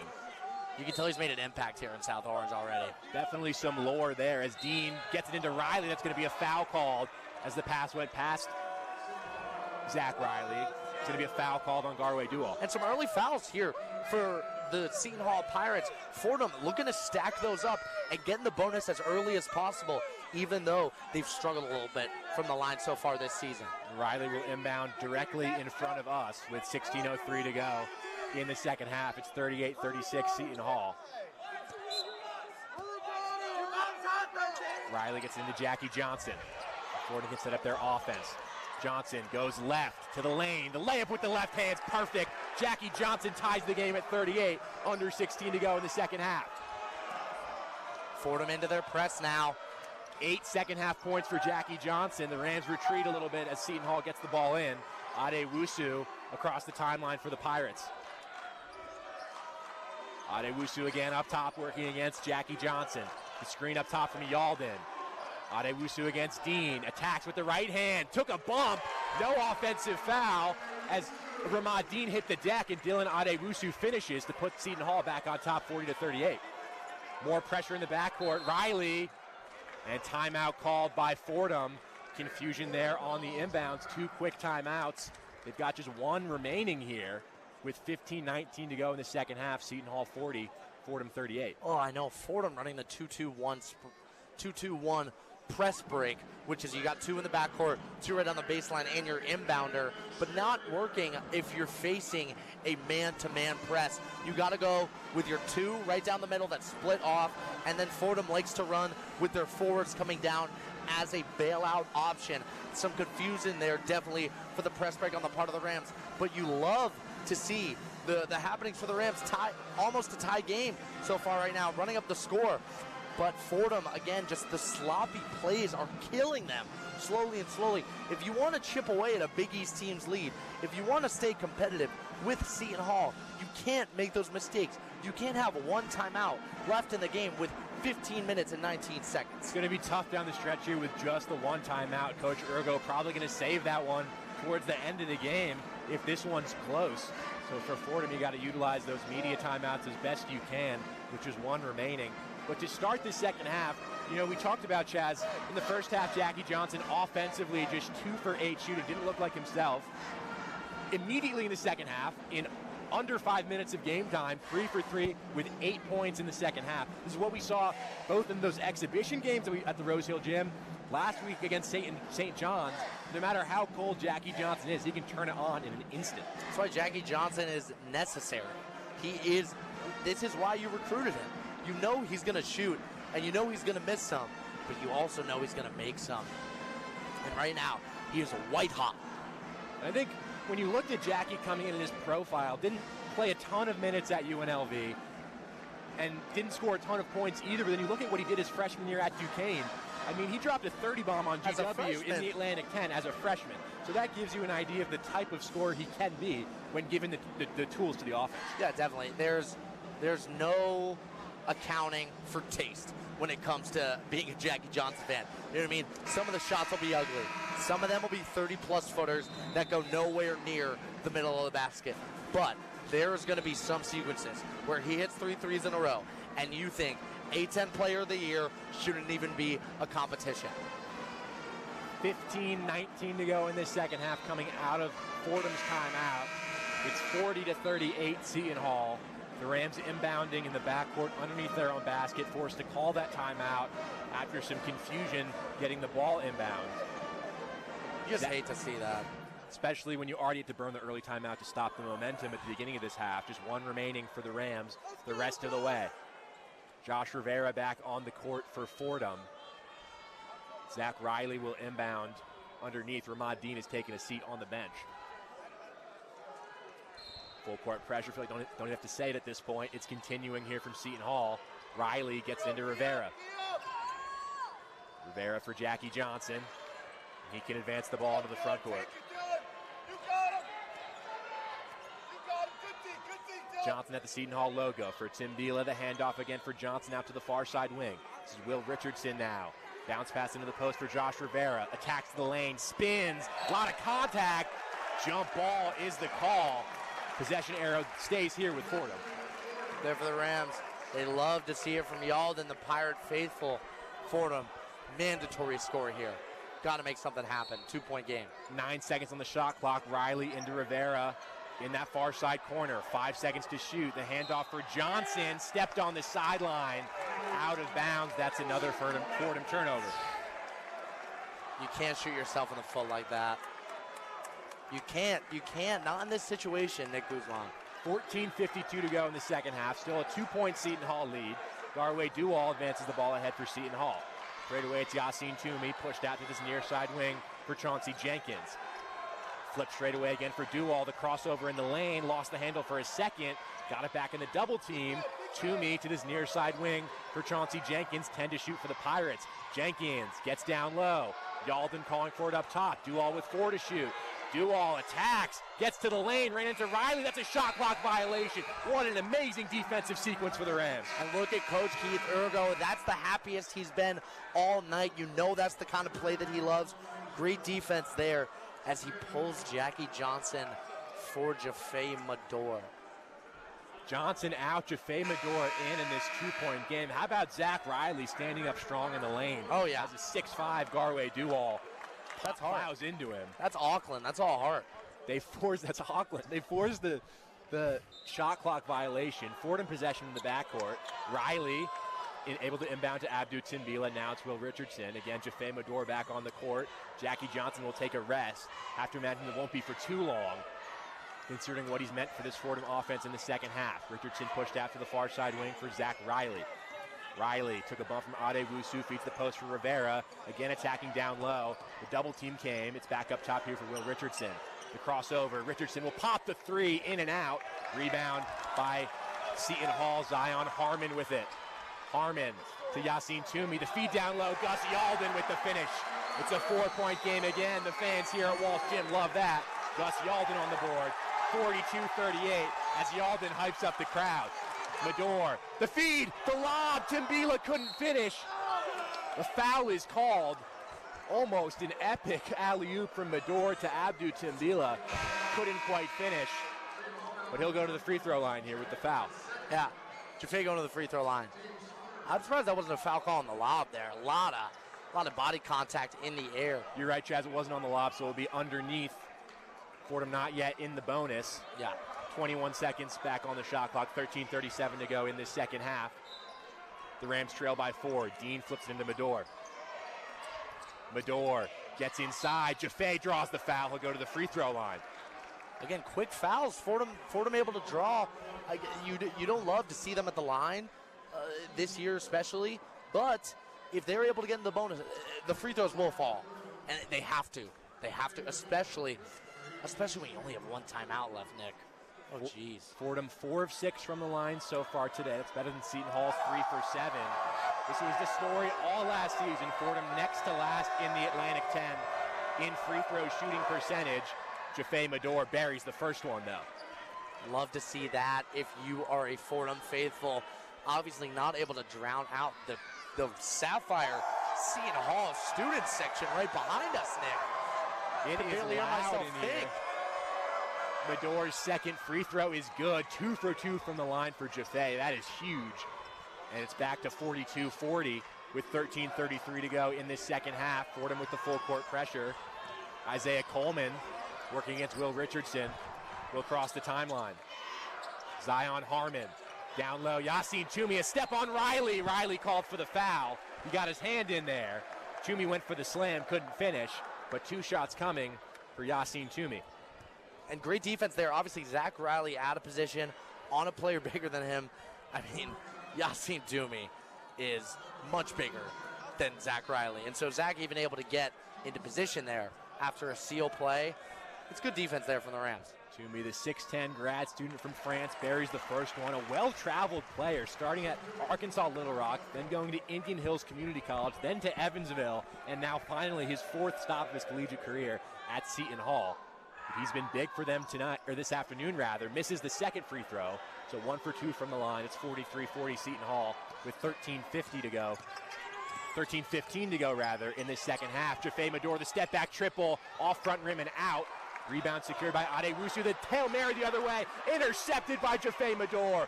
Medor the other way for the Rams. For Richardson. He'll try the 3. No good. Timbila the rebound. He's fouled when he went back up with it. 2 shots coming for Abdu. Fordham unable to connect from deep, but what a play by Medor after that miss to intercept the Hail Mary pass. And that's got to be the bonus soon for the Rams, if I'm not mistaken. Not showing on the score. Yeah, 5 fouls already on the Pirates. I think the Rams are well in the bonus now. So 2 shots coming for Abdu.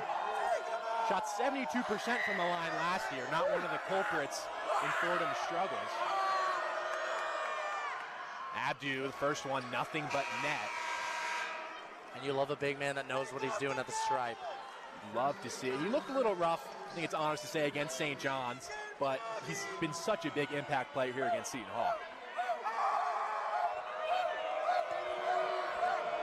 Abdu now in his senior year.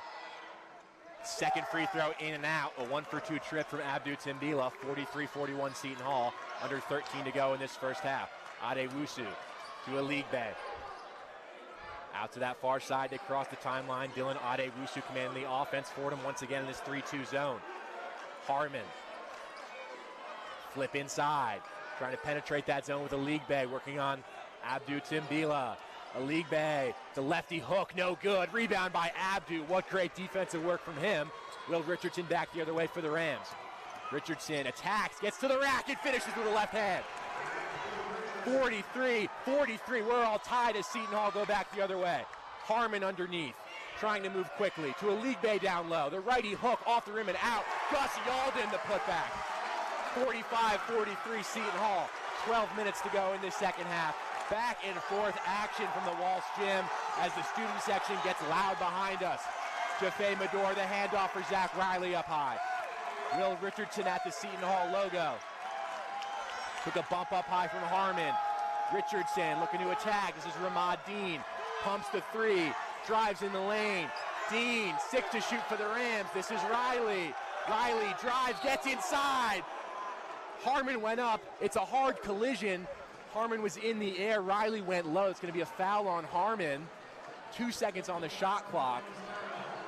Under 12 minutes to go, 11:40 to go. That'll take us to our under 12 media timeout. It's 45-43 Seton Hall. We'll send it back to our Rose Hill studios for the one-on-one scoreboard with Thomas Tisdale. The one-on-one scoreboard. Across the 5 boroughs, both New York basketball teams had positive performances last night. The Knicks put on an absolute clinic against the struggling Bucks, winning by 22 behind Cats, 32 points and 11 rebounds. The Nets fell in OT to the Celtics in what experts consider a productive loss. Cam Thomas had an efficient night, shooting 50% from the field and 44% from 3 in a 31-point outing. No New York hockey last night, but Rangers travel to Detroit tonight to face the Red Wings at 7. And the Islanders face interdivision foe, New Jersey Devils, at UBS Arena at 7:30. Continuing the best story in college sports, Fordham Water Polo beat Wagner 20-8 last night to extend their unbeaten streak to 25 games. They have a triple header today at home. Fordham football is driving deep into Bucknell territory in a tight affair. Score is 0-0. With one-on-one scoreboard, I'm Thomas Tisdale.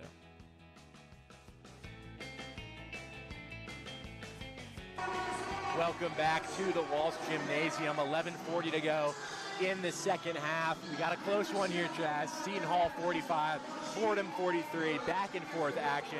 The Walsh Gym is hopping. This is just so much fun, isn't it? I mean, I'm speechless. This is what college basketball is all about, Nick Guzman.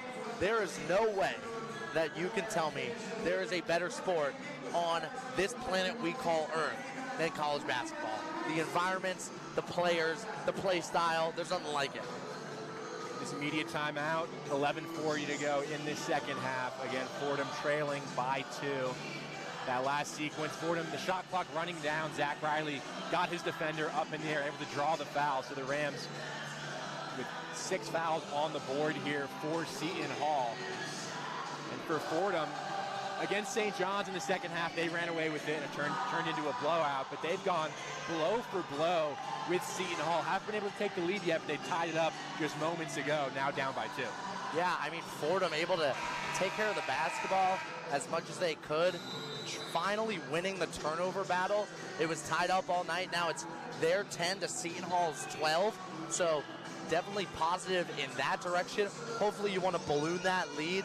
But players like Zach Riley, you know what I mean? Like scrappy guys that are just going to get it done for you on both ends. I want to see more from Romad Dean. I think we're about to see some Matt Zona action here for the kids from the Bronx. So it's just all around continuing good play for the Rams is going to lead to a W. Fordham will inbound underneath through Will Richardson with Zona back in again. Abdul Timbila takes his seat. Fresh 20 seconds on the shot clock for Fordham. 11:40 to go in the second half.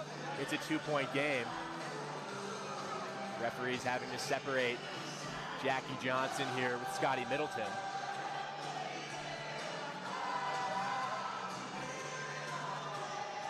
Richardson to inbound for Fordham. We're all set to go coming out of this media timeout. The flip inside for Zona. Matt Zona with it up high, immediately stripped away, has to dive on it. Zona gets it back, needs somebody to pass to. Fordham with only one timeout, can't do anything. Flip the head to Mador, and that's going to be a foul called against the Rams, I believe. Foul against Jaffe Mador. Sloppy off the inbounds. Third foul against Fordham, and Seton Hall will take it on the sideline. Gus Yalden is a one-of-one player. I've never seen anything like this. That's like if I played. Like just pure energy. He has captivated this Seton Hall fan base. I'm not sure what the reasoning is yet for that, but it's true, he has. It's captivated me. This is Harmon up top for Seton Hall. Now Isaiah Coleman swung out to this near side wing, tipped by Will Richardson. Out of bounds on the sideline. Seton Hall will keep it with 9 to shoot. 11:18 to go in the second half. 45-43 Seton Hall. Middleton to inbound for the Pirates. Gets that one into Zion Harmon. Harmon double team the feed down low for Yalden. Wide open, missed the shot. Rebound loose, secured by Jackie Johnson. A wide open look there for Gus Yalden. Couldn't connect. And Johnson across half court for the Rams. Johnson looking to attack on Coleman. Gets inside. Jackie, the beautiful feed to this near side wing. Jaffe Mador's triples off the heel, though. Prince Aligbe, the rebound.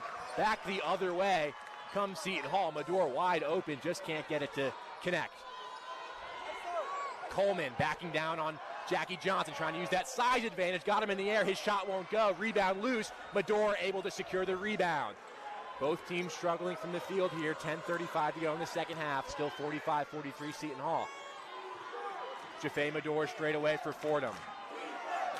Just 1 of 6 shooting so far for Jaffe. He hands off up high for Jackie Johnson. The bounce pass to Will Richardson at the Seton Hall logo. 12 seconds for the Rams to shoot. Richardson waves away Zona. Gives it to Johnson. He'll fire the triple off front rim and out. Rebound Scotty Middleton. The other way for Seton Hall. Middleton, Yalden, all in one motion. The triple off front rim and out. Down low, Fordham, I believe, called for a foul as they went up for the rebound. Over the back there on Romad Dean. Dean whistled for the offense. It will be Seton Hall basketball. And Abdul Timbila back in the game for Matt Zona as Coach Ergo trying to show him something on the clipboard as Zona checks out of the game. Seton Hall to inbound here underneath the basket. 4 fouls against the Rams, 6 against Seton Hall. 3 timeouts remaining for the Pirates, just 1 for Fordham. Middleton inbounds to Yalden. Prince Aligbe to Harmon. Swung all the way around the perimeter Now to that far side corner, backing in is Middleton against Simbila. It's an air ball secured by Ramadine. Fordham numbers the other way. Johnson for Richardson. Back to Jackie. He can finish with the underhand lay. We're all tied at 45. Under 10 to go in the second half. Middleton ahead for Isaiah Coleman. And now Zion Harmon with it for Seton Hall. 45-45. Gus Yalden up top for Seton Hall. The handoff for Isaiah Coleman. Drives inside. Coleman with the left hand wouldn't go. Great defense by Timbila. It'll stay here though. Shot didn't hit the rim. 11 seconds to go on the shot clock. Seton Hall will inbound underneath. Seton Hall looking for some horns action there off the dump. The ball went to Yalden, and then just not a successful shot there for the Pirates. Looking to get some more of it here off the inbound, though. Coleman into Yalden to feed down low. And League Bag went up for it. A whistle and a foul. I believe no shot is the call, with a foul called against the Rams. On Medor there. Another one on Medor. The foul stacking up here against the Rams. That's 5 as a team now. And that's 4 on Jaffe.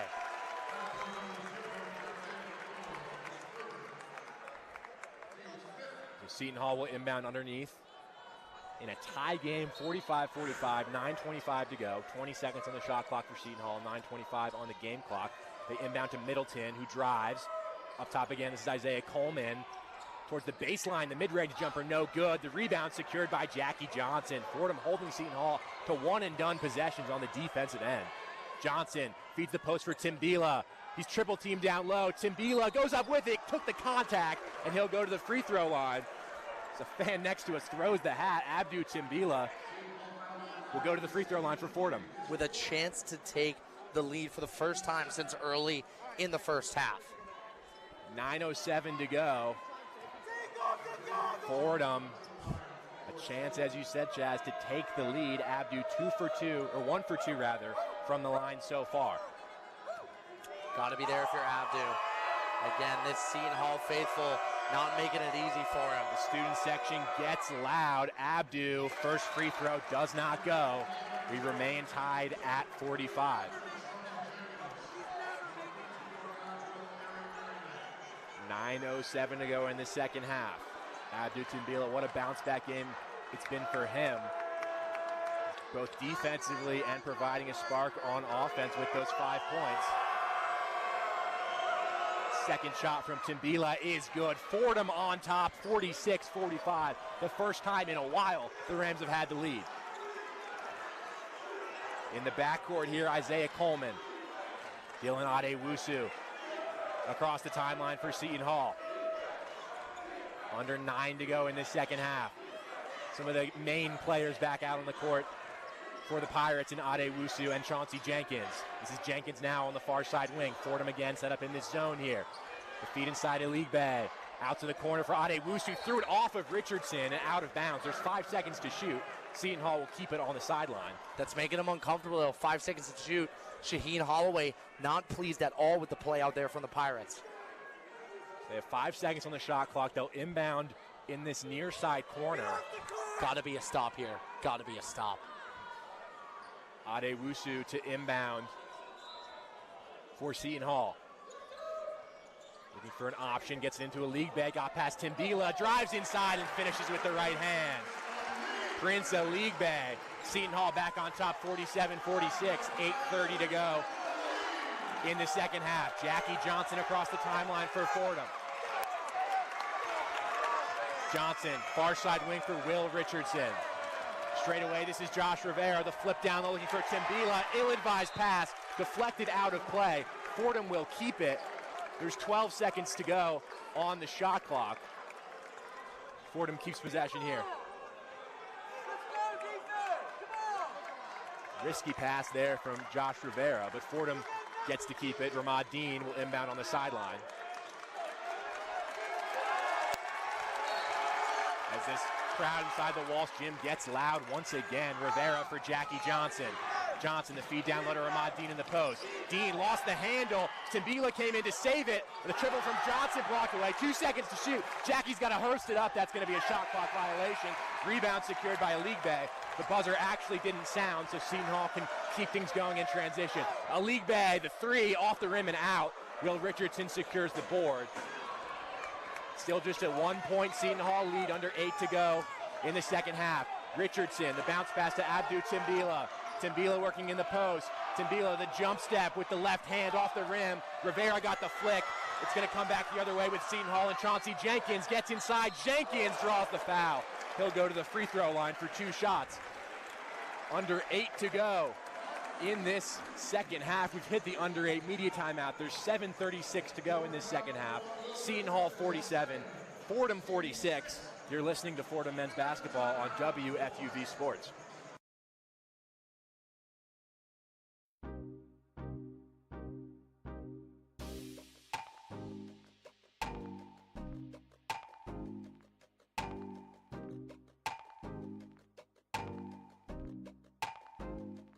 Hi, this is Michael Kay, WFUV class of 1982. WFUV is your home for all things Fordham athletics, with live coverage of Fordham football, Fordham men's and women's basketball, in addition to our Saturday show, One on One. Stay right here on 90.7 FM for all things WFUV sports.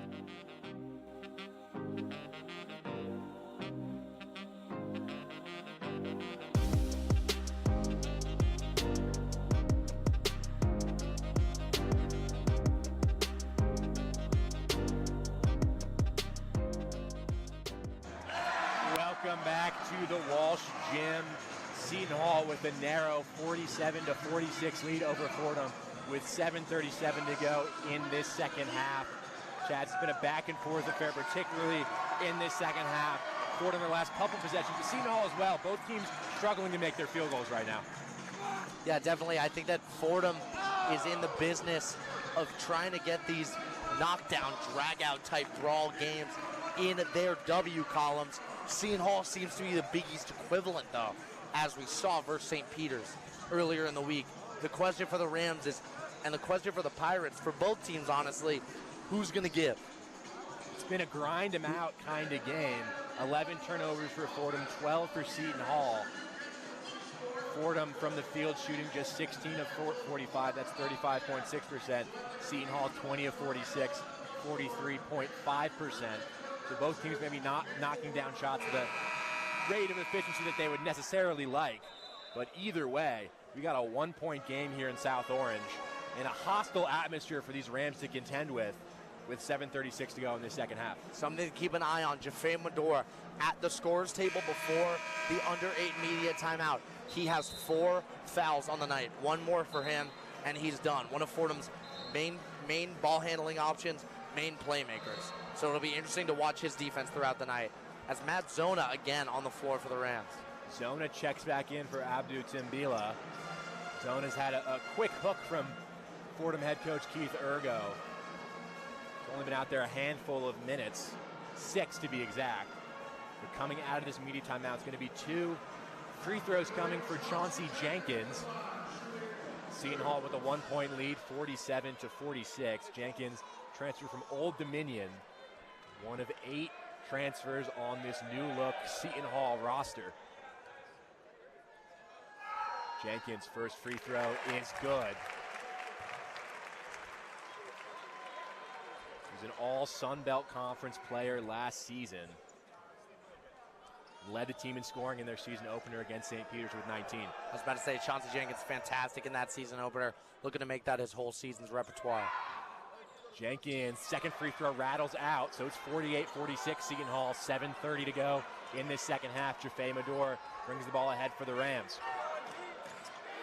With Jackie Johnson on the bench as well for Fordham. Ramad Dean, the handoff to this near side wing for Will Richardson.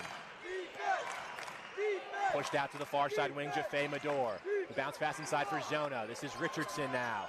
Richardson into the corner. Ramad Dean, 5 seconds to shoot. Dean took a tumble out of bounds on the baseline. That's going to be Seton Hall basketball as Dean stepped on the baseline.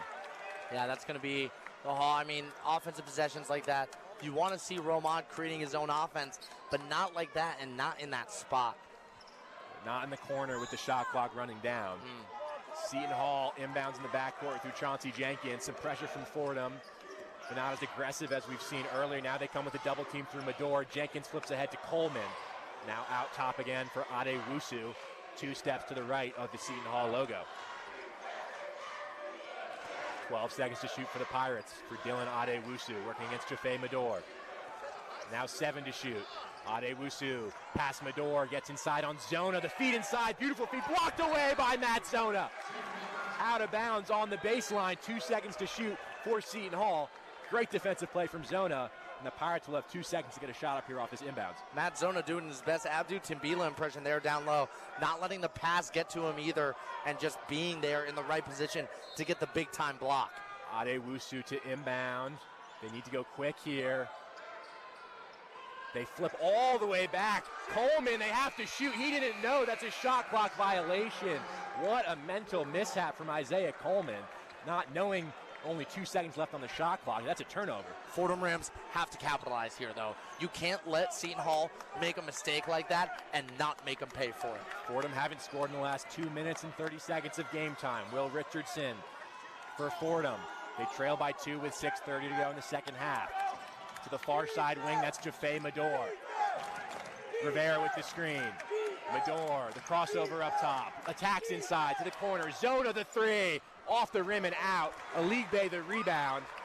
Dylan Adewusu will carry the other way for Seton Hall. That's the look you want for Matt Zona, just not falling this afternoon. Yeah. Adewusu at the Seton Hall logo. Bounce pass to the far side wing for Chauncey Jenkins. Straight away, God's will, Erharene.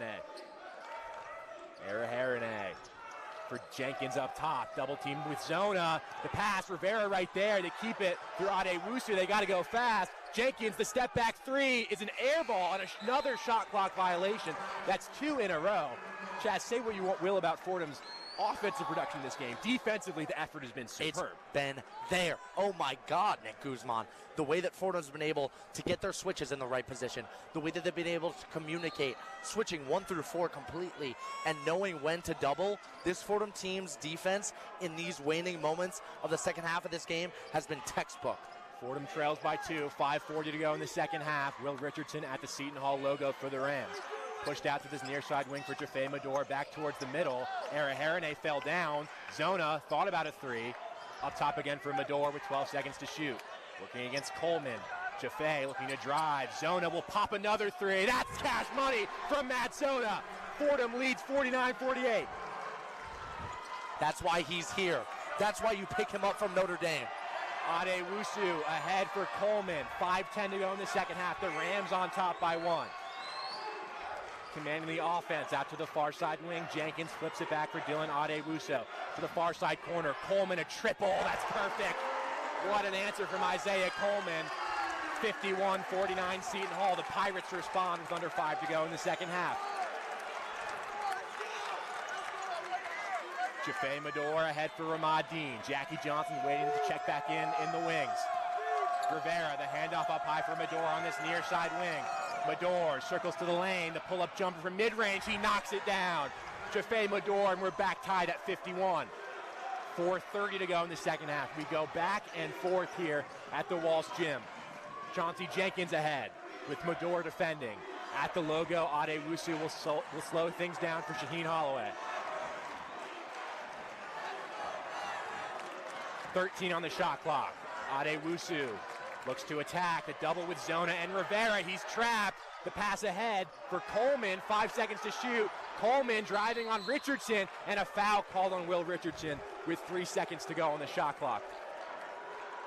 That kills. If you're the Fordham Rams, shot clock winding down. You're getting the defensive possession you want. Richardson signaling that's on him as he just checks out of the game. Jackie Johnson back in. It's going to be 1-1 from the free throw line for Isaiah Coleman. Tie game at 51, 4:02 left. 7 fouls each, but again, waning over the scoreboard like a eclipse, a shadow, is that one timeout left for Keith Urgo with how close this game is. Still 3 timeouts remaining for Seton Hall. 1-1 for Coleman. Makes the front end. Coleman missed the season opener against St. Peter's with an injury. but last season was a Big East all-freshman team selection, making 33 appearances for the Pirates, averaging 5.4 points per game. Coleman's second free throw is perfect as well. The Pirates lead by 2 with 4:02 to go in this second half. Chauncey Jenkins will check out of the game here for Seton Hall. Garway Duall back in. Have to make sure the press break is right here for the Rams. Cannot burn a timeout. Ramad Dean to inbound, gets into Rivera, to Dean, and they'll give it to Medor, who can advance the ball for the Rams. Under 4 to go in the second half. It's Seton Hall 53, Fordham 51. Jaffe Medor for Matt Zona straight away. Fake the handoff up high for Johnson. Ramad Dean now to Johnson at the Fordham logo. 10 to shoot for the Rams. Ramad Dean will try the triple off the rim and out. Rebound tipped by Zona. It's going to stay here. With 6 seconds on the shot clock. We'll go back to 20 as the ball hit the rim. But I believe possession will stay here with Fordham. Under 4 to go here in the second half. 3:38 to be exact. It's Seton Hall 53, Fordham 51. And we'll send it back to our Rose Hill studios for the one-on-one scoreboard with Thomas Tisdale. The one-on-one scoreboard. Number 12 Tennessee with a truly dominating performance against Louisville, holding the Cardinals to 26% from the field. The Vols cruising late in the second half. Score is 69-43. In college football, number 2 Ohio State looks like they'll get the job done against Purdue, leading 21-0 in the third quarter. Number 5 Texas is mauling Florida right now. Nothing is working for the Gators, and the Longhorns lead by 35. The number 4 Miami Hurricanes are struggling against the Yellow Jackets. They trail 10-14 going into halftime. We have 2 thrilling matchups on the 3:30 slate, with number 3 Georgia taking on number 16 Ole Miss and undefeated Indiana hosting reigning champs Michigan. Fordham football was driving deep into Bucknell territory before a scoop and score for 83 yards by the Bucknell defense. The Bison are ahead by 7 in the second quarter. The Nets look down to take down the undefeated Cavaliers tonight at 7:30, so expect a Cam Thomas legacy game to lead Brooklyn to an upset victory. With the one-on-one scoreboard, I'm Thomas Tisdale.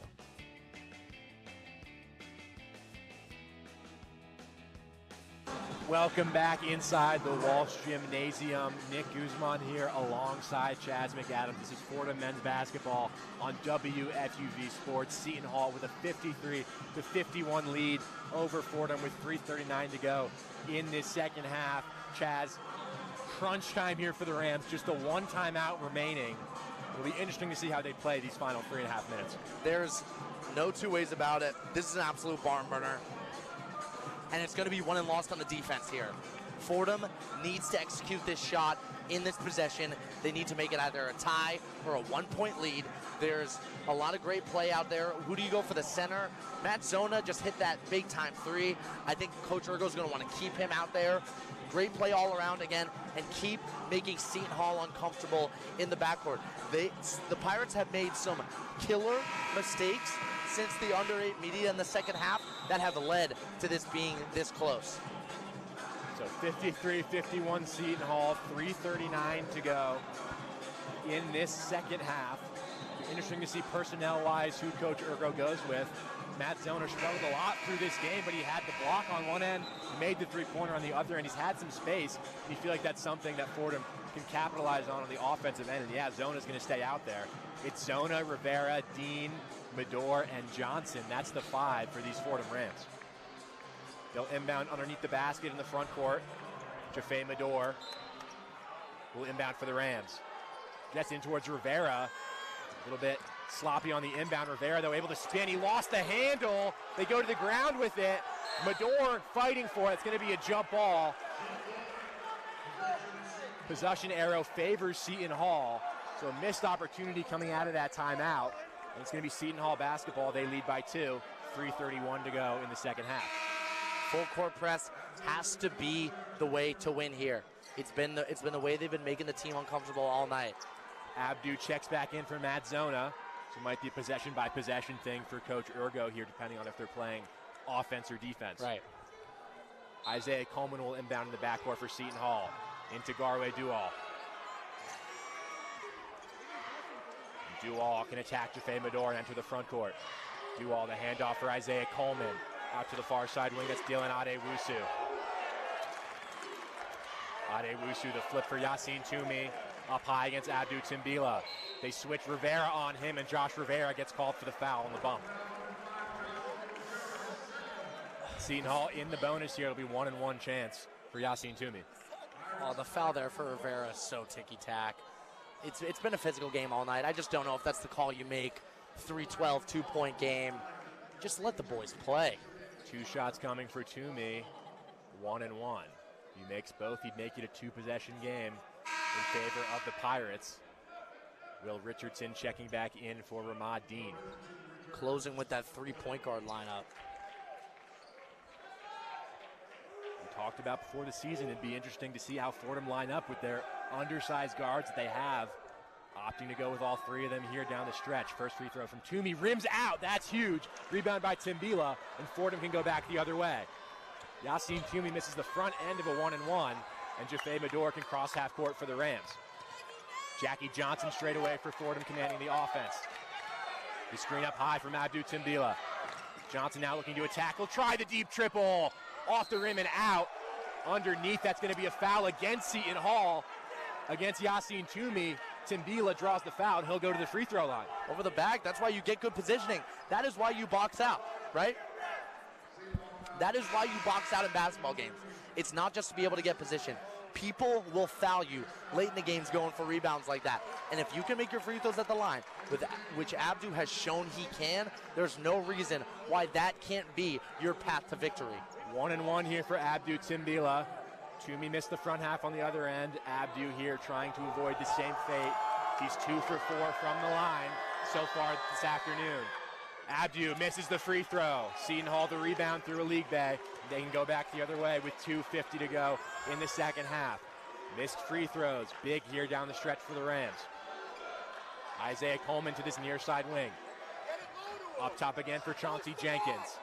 Prince of League Bay working against Josh Rivera. Straight away again. This is Adewusu. 9 to shoot. Adewusu attacks. Only guards down there for the Rams. Coleman, the fake, the jumper from mid-range, off back iron and out. Johnson fighting for it. Fordham able to get the rebound. What work from Jackie Johnson down low. Mador the other way for the Rams. Immediately attacks. Jaffe to the lane. He draws the foul. 2 shots coming for Jaffe Mador. A chance to tie the game with 2:13 to go in the second half. Big here for the Rams. Big here. Everybody's got to come together, show some solidarity, and make these plays count. If you're going to attack the rack like that, if you're going to draw contact, you have to be able to get your points at the line. But Fordham undersized on the court right now. Abdou contested that shot on the perimeter. For Jackie Johnson to fight against 2 taller defenders and get that rebound, very impressive from him. But 2 shots coming from Jaffe Mador. Fordham trails by 2 with 2:13 to go in the second half. The Walsh Gym gets loud. Jaffe rattles the first free throw, toilet bowls around and out. It was halfway down. Fordham missed their last 2 shots from the line. Now just shooting 57.1% on the afternoon. They need this one from Jaffe. Into his motion, Mador knocks down the second one. It's a 1-point game, 53-52 Seton Hall. 2:13 to go in the second half. Coleman to inbound in the backcourt for the Pirates. Gets it into Chauncey Jenkins. Regarwe Dual. Across the timeline for the Pirates. Out to the far side wing, that's Chauncey Jenkins. The feed down low. A League Bay lost the handle, got it back. Working on Timbila in the post. League Bay spins, the lefty hook no good. Rebound Will Richardson. Under 2 minutes to go in the second half. Fordham trails by 1. Richardson into the front court for Fordham. Handoff on the far side wing for Jackie Johnson. Pushed out to this near side wing, Jaffe Mador. He'll attack. Mador from the free throw line. Off the heel and out. Rebound by Coleman. 1:30 to go. Seton Hall still by 1. Coleman into the front court for the Pirates, and Shaheen Holloway will take a timeout. 1:29 to go in the second half. 53-52 Seton Hall. Whew. I know, catch your breath then, Guzman. This is when you know, again, I talked about like a dark cloud hanging over us. That one timeout left for Coach Keith Ergo. Shaheen Holloway had the luxury of being able to burn one like that. If you're Keith Ergo, you don't have any such luxuries. You got to use it for a loose ball possession like that. Thank God the possession arrow favors Fordham on the jump balls. But if you're Fordham, I think you're going out in your 3-2. I think you're coming out 3-2, pressuring the weak ball handlers. If you see Duval far out on the perimeter, you send the double. Anyone else, I would stay tight in the 3-2. And if you're Seton Hall, you're diving through, you're making your cuts, you're passing and screening away, you're taking as much time as you need off of the shot clock to get the shot that you need. 1:29 to go in the second half. It's a 1-point Seton Hall lead. These teams have gone back and forth the entire second half. Shaheen Holloway taking this time out to draw up exactly what play he wants in this situation. For Fordham on defense, they've done such a good job holding Seton Hall to one-and-done possessions, securing those rebounds, making them take contested shots. Just need a couple more stops here.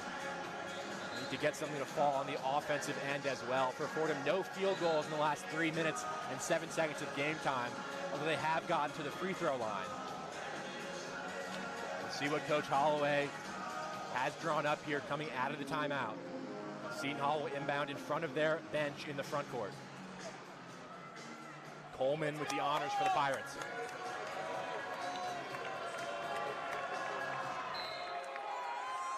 Coleman into Garway Duval. Working against Jaffe Mador.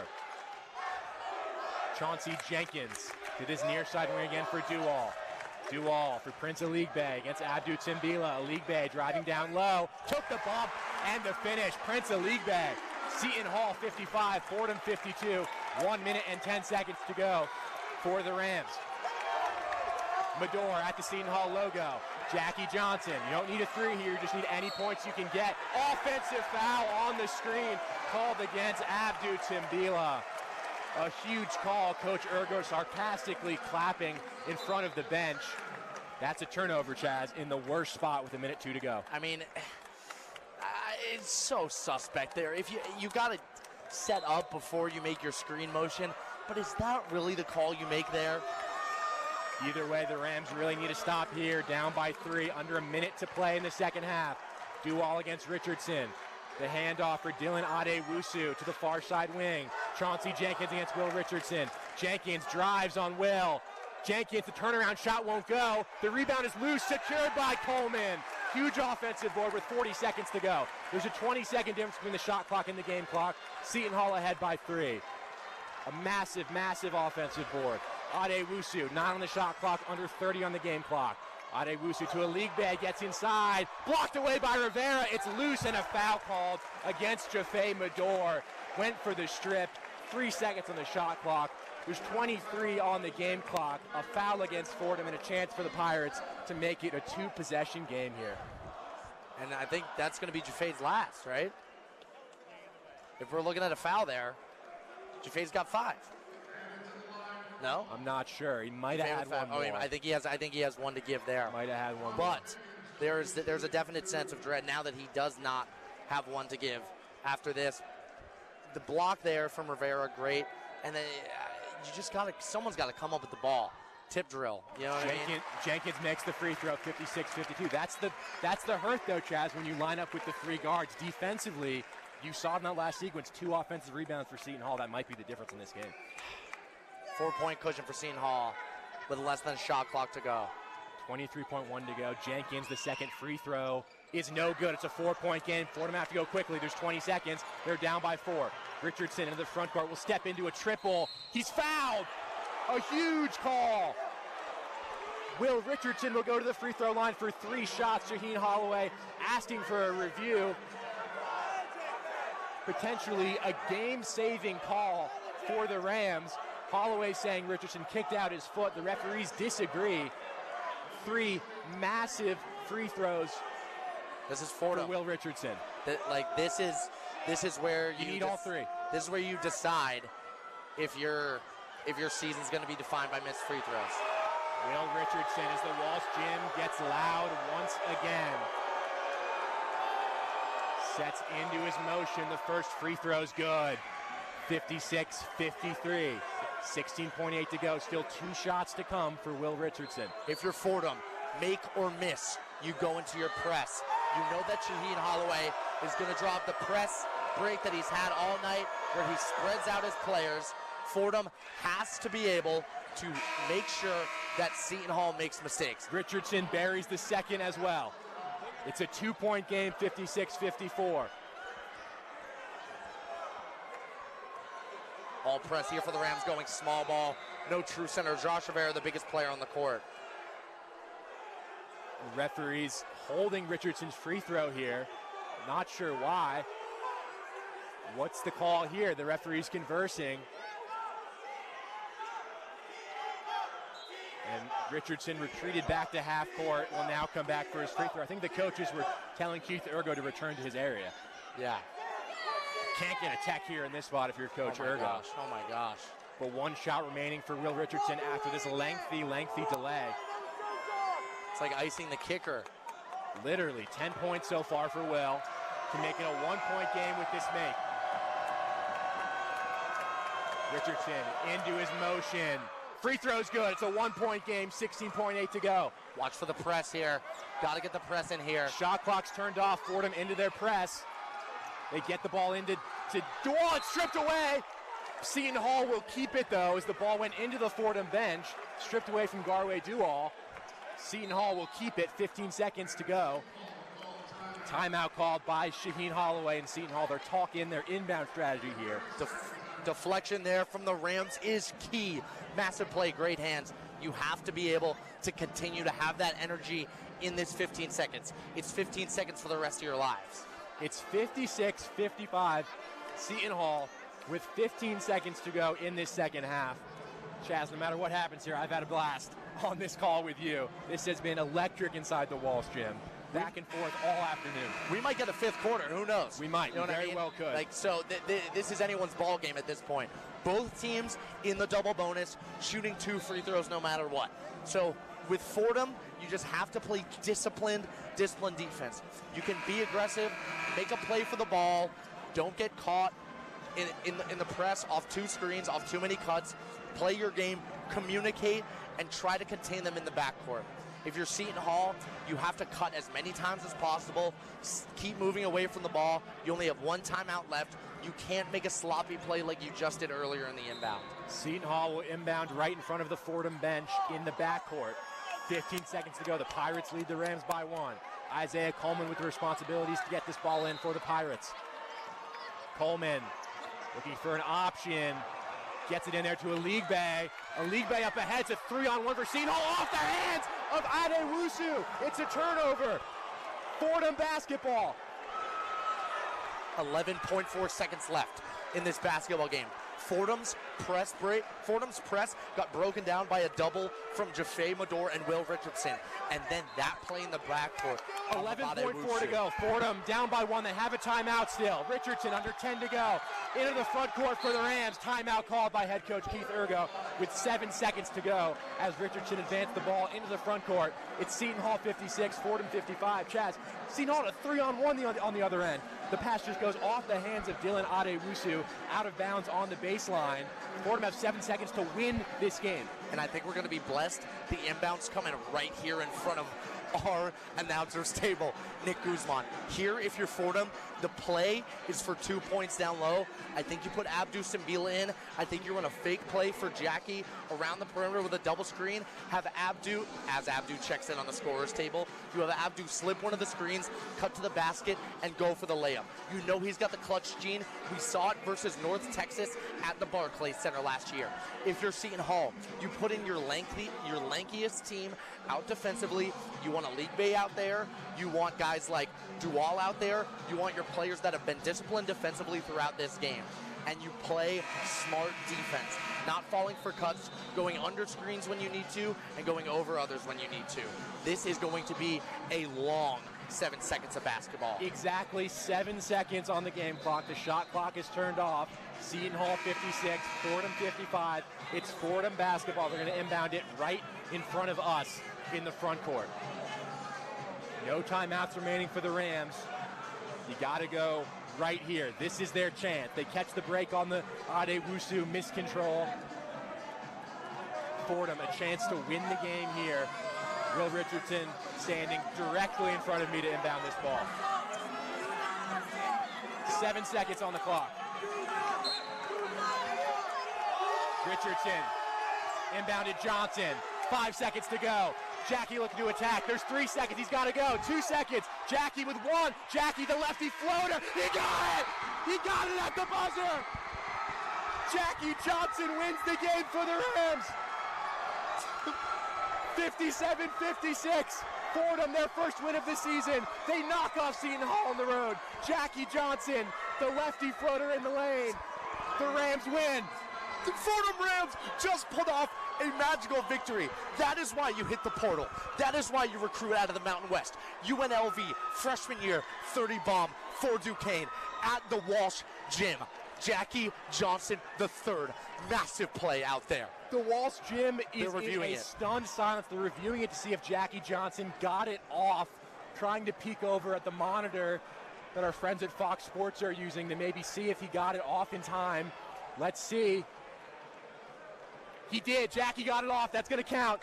.2 on the clock as Jackie got the floater off. Fordham's going to win this game. They're going to come into Seton Hall and knock off the Pirates of the Big East. Oh my God. Jackie Johnson with the buzzer beater, still waiting for the official confirmation, but our view on that monitor shows us that Jackie Johnson made the floater. Fordham are gonna win. And the call's confirmed. The Rams bench goes crazy. Fordham defeats Seton Hall 57-56. It looked unlikely as Abdu Timbila blows kisses to the Seton Hall student section. Oh my goodness, Chaz. What an effort, what a grind him out game by the Rams, and what a shot by Jackie Johnson. Jackie Johnson III is your Fordham Ram. He is the guy. He's the difference maker. We saw it 2 years ago. I know I keep making comparisons, but that's the season. That's got to be the bar. You have a go-to guy at the end of the shot clock. I called a fake play for Jackie Johnson. They said, no, he's so good. They know the ball's going to him, and we're still going to call the play for him. The Fordham Rams pulling off a miracle win here in South Orange, New Jersey. What a win. I mean, they were down by 2 possessions. Will Richardson gets called for, gets the foul on the three-pointer that changes the game. And we're Nick Guzman here alongside Chaz McAdams, joined by Fordham assistant head coach Trey Woodle. Trey, what an you got getting any sound there? There we go. There you go. A little bit. You can probably turn my mic up a little more. Yeah. Here we go. You should be good now. Yep. So, Coach, first off, take us through that last 7 seconds, what you see on that Jackie floater. To be honest, if you go back to the footage, before we even got to stop, Jackie got a deflection, which we talk about, an attitude. One of our attitude charts, he got a deflection to get the ball deep into the corner. At that moment, before that deflection, he was telling me he wanted the ball. He's a guy who works his tail off, but I think our team did a great job to give us a chance at the end. But you want to give Seton Hall, a bunch of credit, coming into a tough environment. I think our guys, we battled after our first test, but they did a great job tonight. What can you say particularly about the effort on the defensive end? I mean, really shutting down so many talented scorers on the Seton Hall team. Yeah, for us, it was just, we wanted to get back with our identity, right? We talked about it at St. John's. We really didn't look like ourselves. We weren't worried about the scoring part of it. For us, it was just getting back to our defensive principles, being the toughest, nastiest team that we could possibly be, and then giving us a chance within 4 minutes to be able to have a chance to win a game. Yeah, how important do you think, also, we talked about defensive intensity, but specifically the press. I mean, it was press versus press. Seton Hall also likes to play really scrappy, just like the Rams. And how important do you think the press is going to be showing its effectiveness today going into the rest of the season? Well, I think it's vital. I mean, I think we have a deep team. Obviously we missed a Jameer Tripp. But we got a bunch of different bodies that we could throw at them. I think our guys are in phenomenal shape, so credit to our strength and conditioning coach. But I think it bothers some teams with our length. I think we talk about guys playing a full 40 minutes. So once we're out there pressing and playing hard, it gives us the first attack. So I think our guys did a decent job tonight. And, again, it gave us a chance to have a chance to win this game. Coach, that was fun, wasn't it? Absolutely. Man, what a win for you guys. Thanks so much for doing this. Absolutely. Thank you, guys. Thank you. Fordham wins 57-56 over Seton Hall. And that will just about do it for myself and Chaz inside the Walsh Gymnasium. We'll send it back to our Rose Hill studios for the one-on-one post-game report with Owen Kelty. The one-on-one post-game report.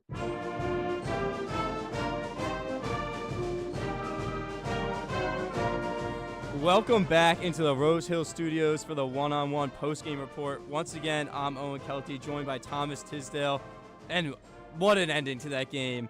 just an amazing game, amazing back-and-forth game, and Jackie Johnson, a little left-handed floater up from the free throw line to win that game. Fordham with maybe, some are saying, upset of the century on Seton Hall. Fordham wins this one 57-56, and what an absolute stunner of a game. Towards the end there, it felt back and forth, but then it felt like it was Fordham's game. Some big threes by everyone, but how about that game winner? I mean, just incredible. At halftime I said Jackie Johnson, the third, would be that guy to take that final shot, and he put the team on his back. Just then, 30% from three, he only shot 7 from 17 from the field in total, and yet he put the team on the back in the clutch when it mattered most with that just delicate left-hand floater for the win. Defenders draped all over him, and yet he comes out and he gets the game winner. Hey, and if you're going to cash the game winner in there, who cares what you shot the rest of the game? I mean, that was an incredible shot. It's clock running down. It seemed very disorganized at the start of that play, and then all of a sudden, he just throws it up there, banks it in. I should have asked him if he called bank, but that was an incredible ending to this game. If you look at, too, all those big stops Fordham had in the press, causing turnovers, just an incredible effort, which we talked about, how big effort was going to be in the second half. This is the game that Fordham wanted to play. How'd you feel about that second half that they played overall, the effort that they put in? I mean, they just beat a Big East program, and they were heavy underdogs in this game. They go into Seton Hall, and they beat Seton Hall. Yeah, I mean, I applauded their defense and their effort in the first half, but they just stepped it up to a whole nother level in the second half. Seton Hall only scored 24 points in the second half. They only shot 25% from three and 38% from the field. So just the effort, even when they were almost out of it at the very end, they were down 4 points. And then again, when they were down 1 point and they needed a turnover, they got that turnover through just effort and just the grit and the desire to win that basketball game. That wasn't there last season, and so they lost many close games, but this season feels a little different just because of the grit and the energy that they showed, especially late in the clutch. And that's what we talked about at the halftime. This team last year was a team of two halves, and in the first game, we really didn't see much from them in either half. Also, St. John's, very good program, but so was Seton Hall, and they came out and they showed that they can compete. There were a lot of questions around this team after that first game, but these guys came out and they made an impact. Chaz mentioned it on the broadcast. That's why you go out and to get into the transfer portal. You get guys like Jackie Johnson and Matt Zona. Zona hits that huge three at the end of the game to give them the lead. I know they ended up coming back, but just overall going out and getting these guys from the portal it makes a big difference. Even Jaffe Mador, another guy they got from the portal, hit some big free throws at the end of the game, forcing that foul, getting the 3 free throws, and they just hung with it. And I think you have to be really proud of what you saw from Fordham in this game. Yeah, the transfers they brought in have sort of brought a new culture and a desire to win and an energy and grit that we didn't see last season. You mentioned all the transfers that they brought in. Jackie Johnson has become sort of the leader of this offense. But the other guys, Mador and Zona, have brought the energy and the effort on defense and made huge shots in the clutch that we didn't see last season. And so I think, especially with this one, we're seeing Fordham basketball turn over a new page from last season, which was, to say, a very disappointing season considering the expectations going in. And all the factors were stacked up against him. They shot 67% from the free throw line, 29% from the three, and yet they found a way to win. And I think that kind of thing is replicable and something that they can carry in to those tight matchups in the A-10. And I think that's super important for this team is being able to hang in. These were the two toughest opponents of their season, and they split 1-1. Next game they have their first home game of the season hosting Birmingham. I almost said that one wrong.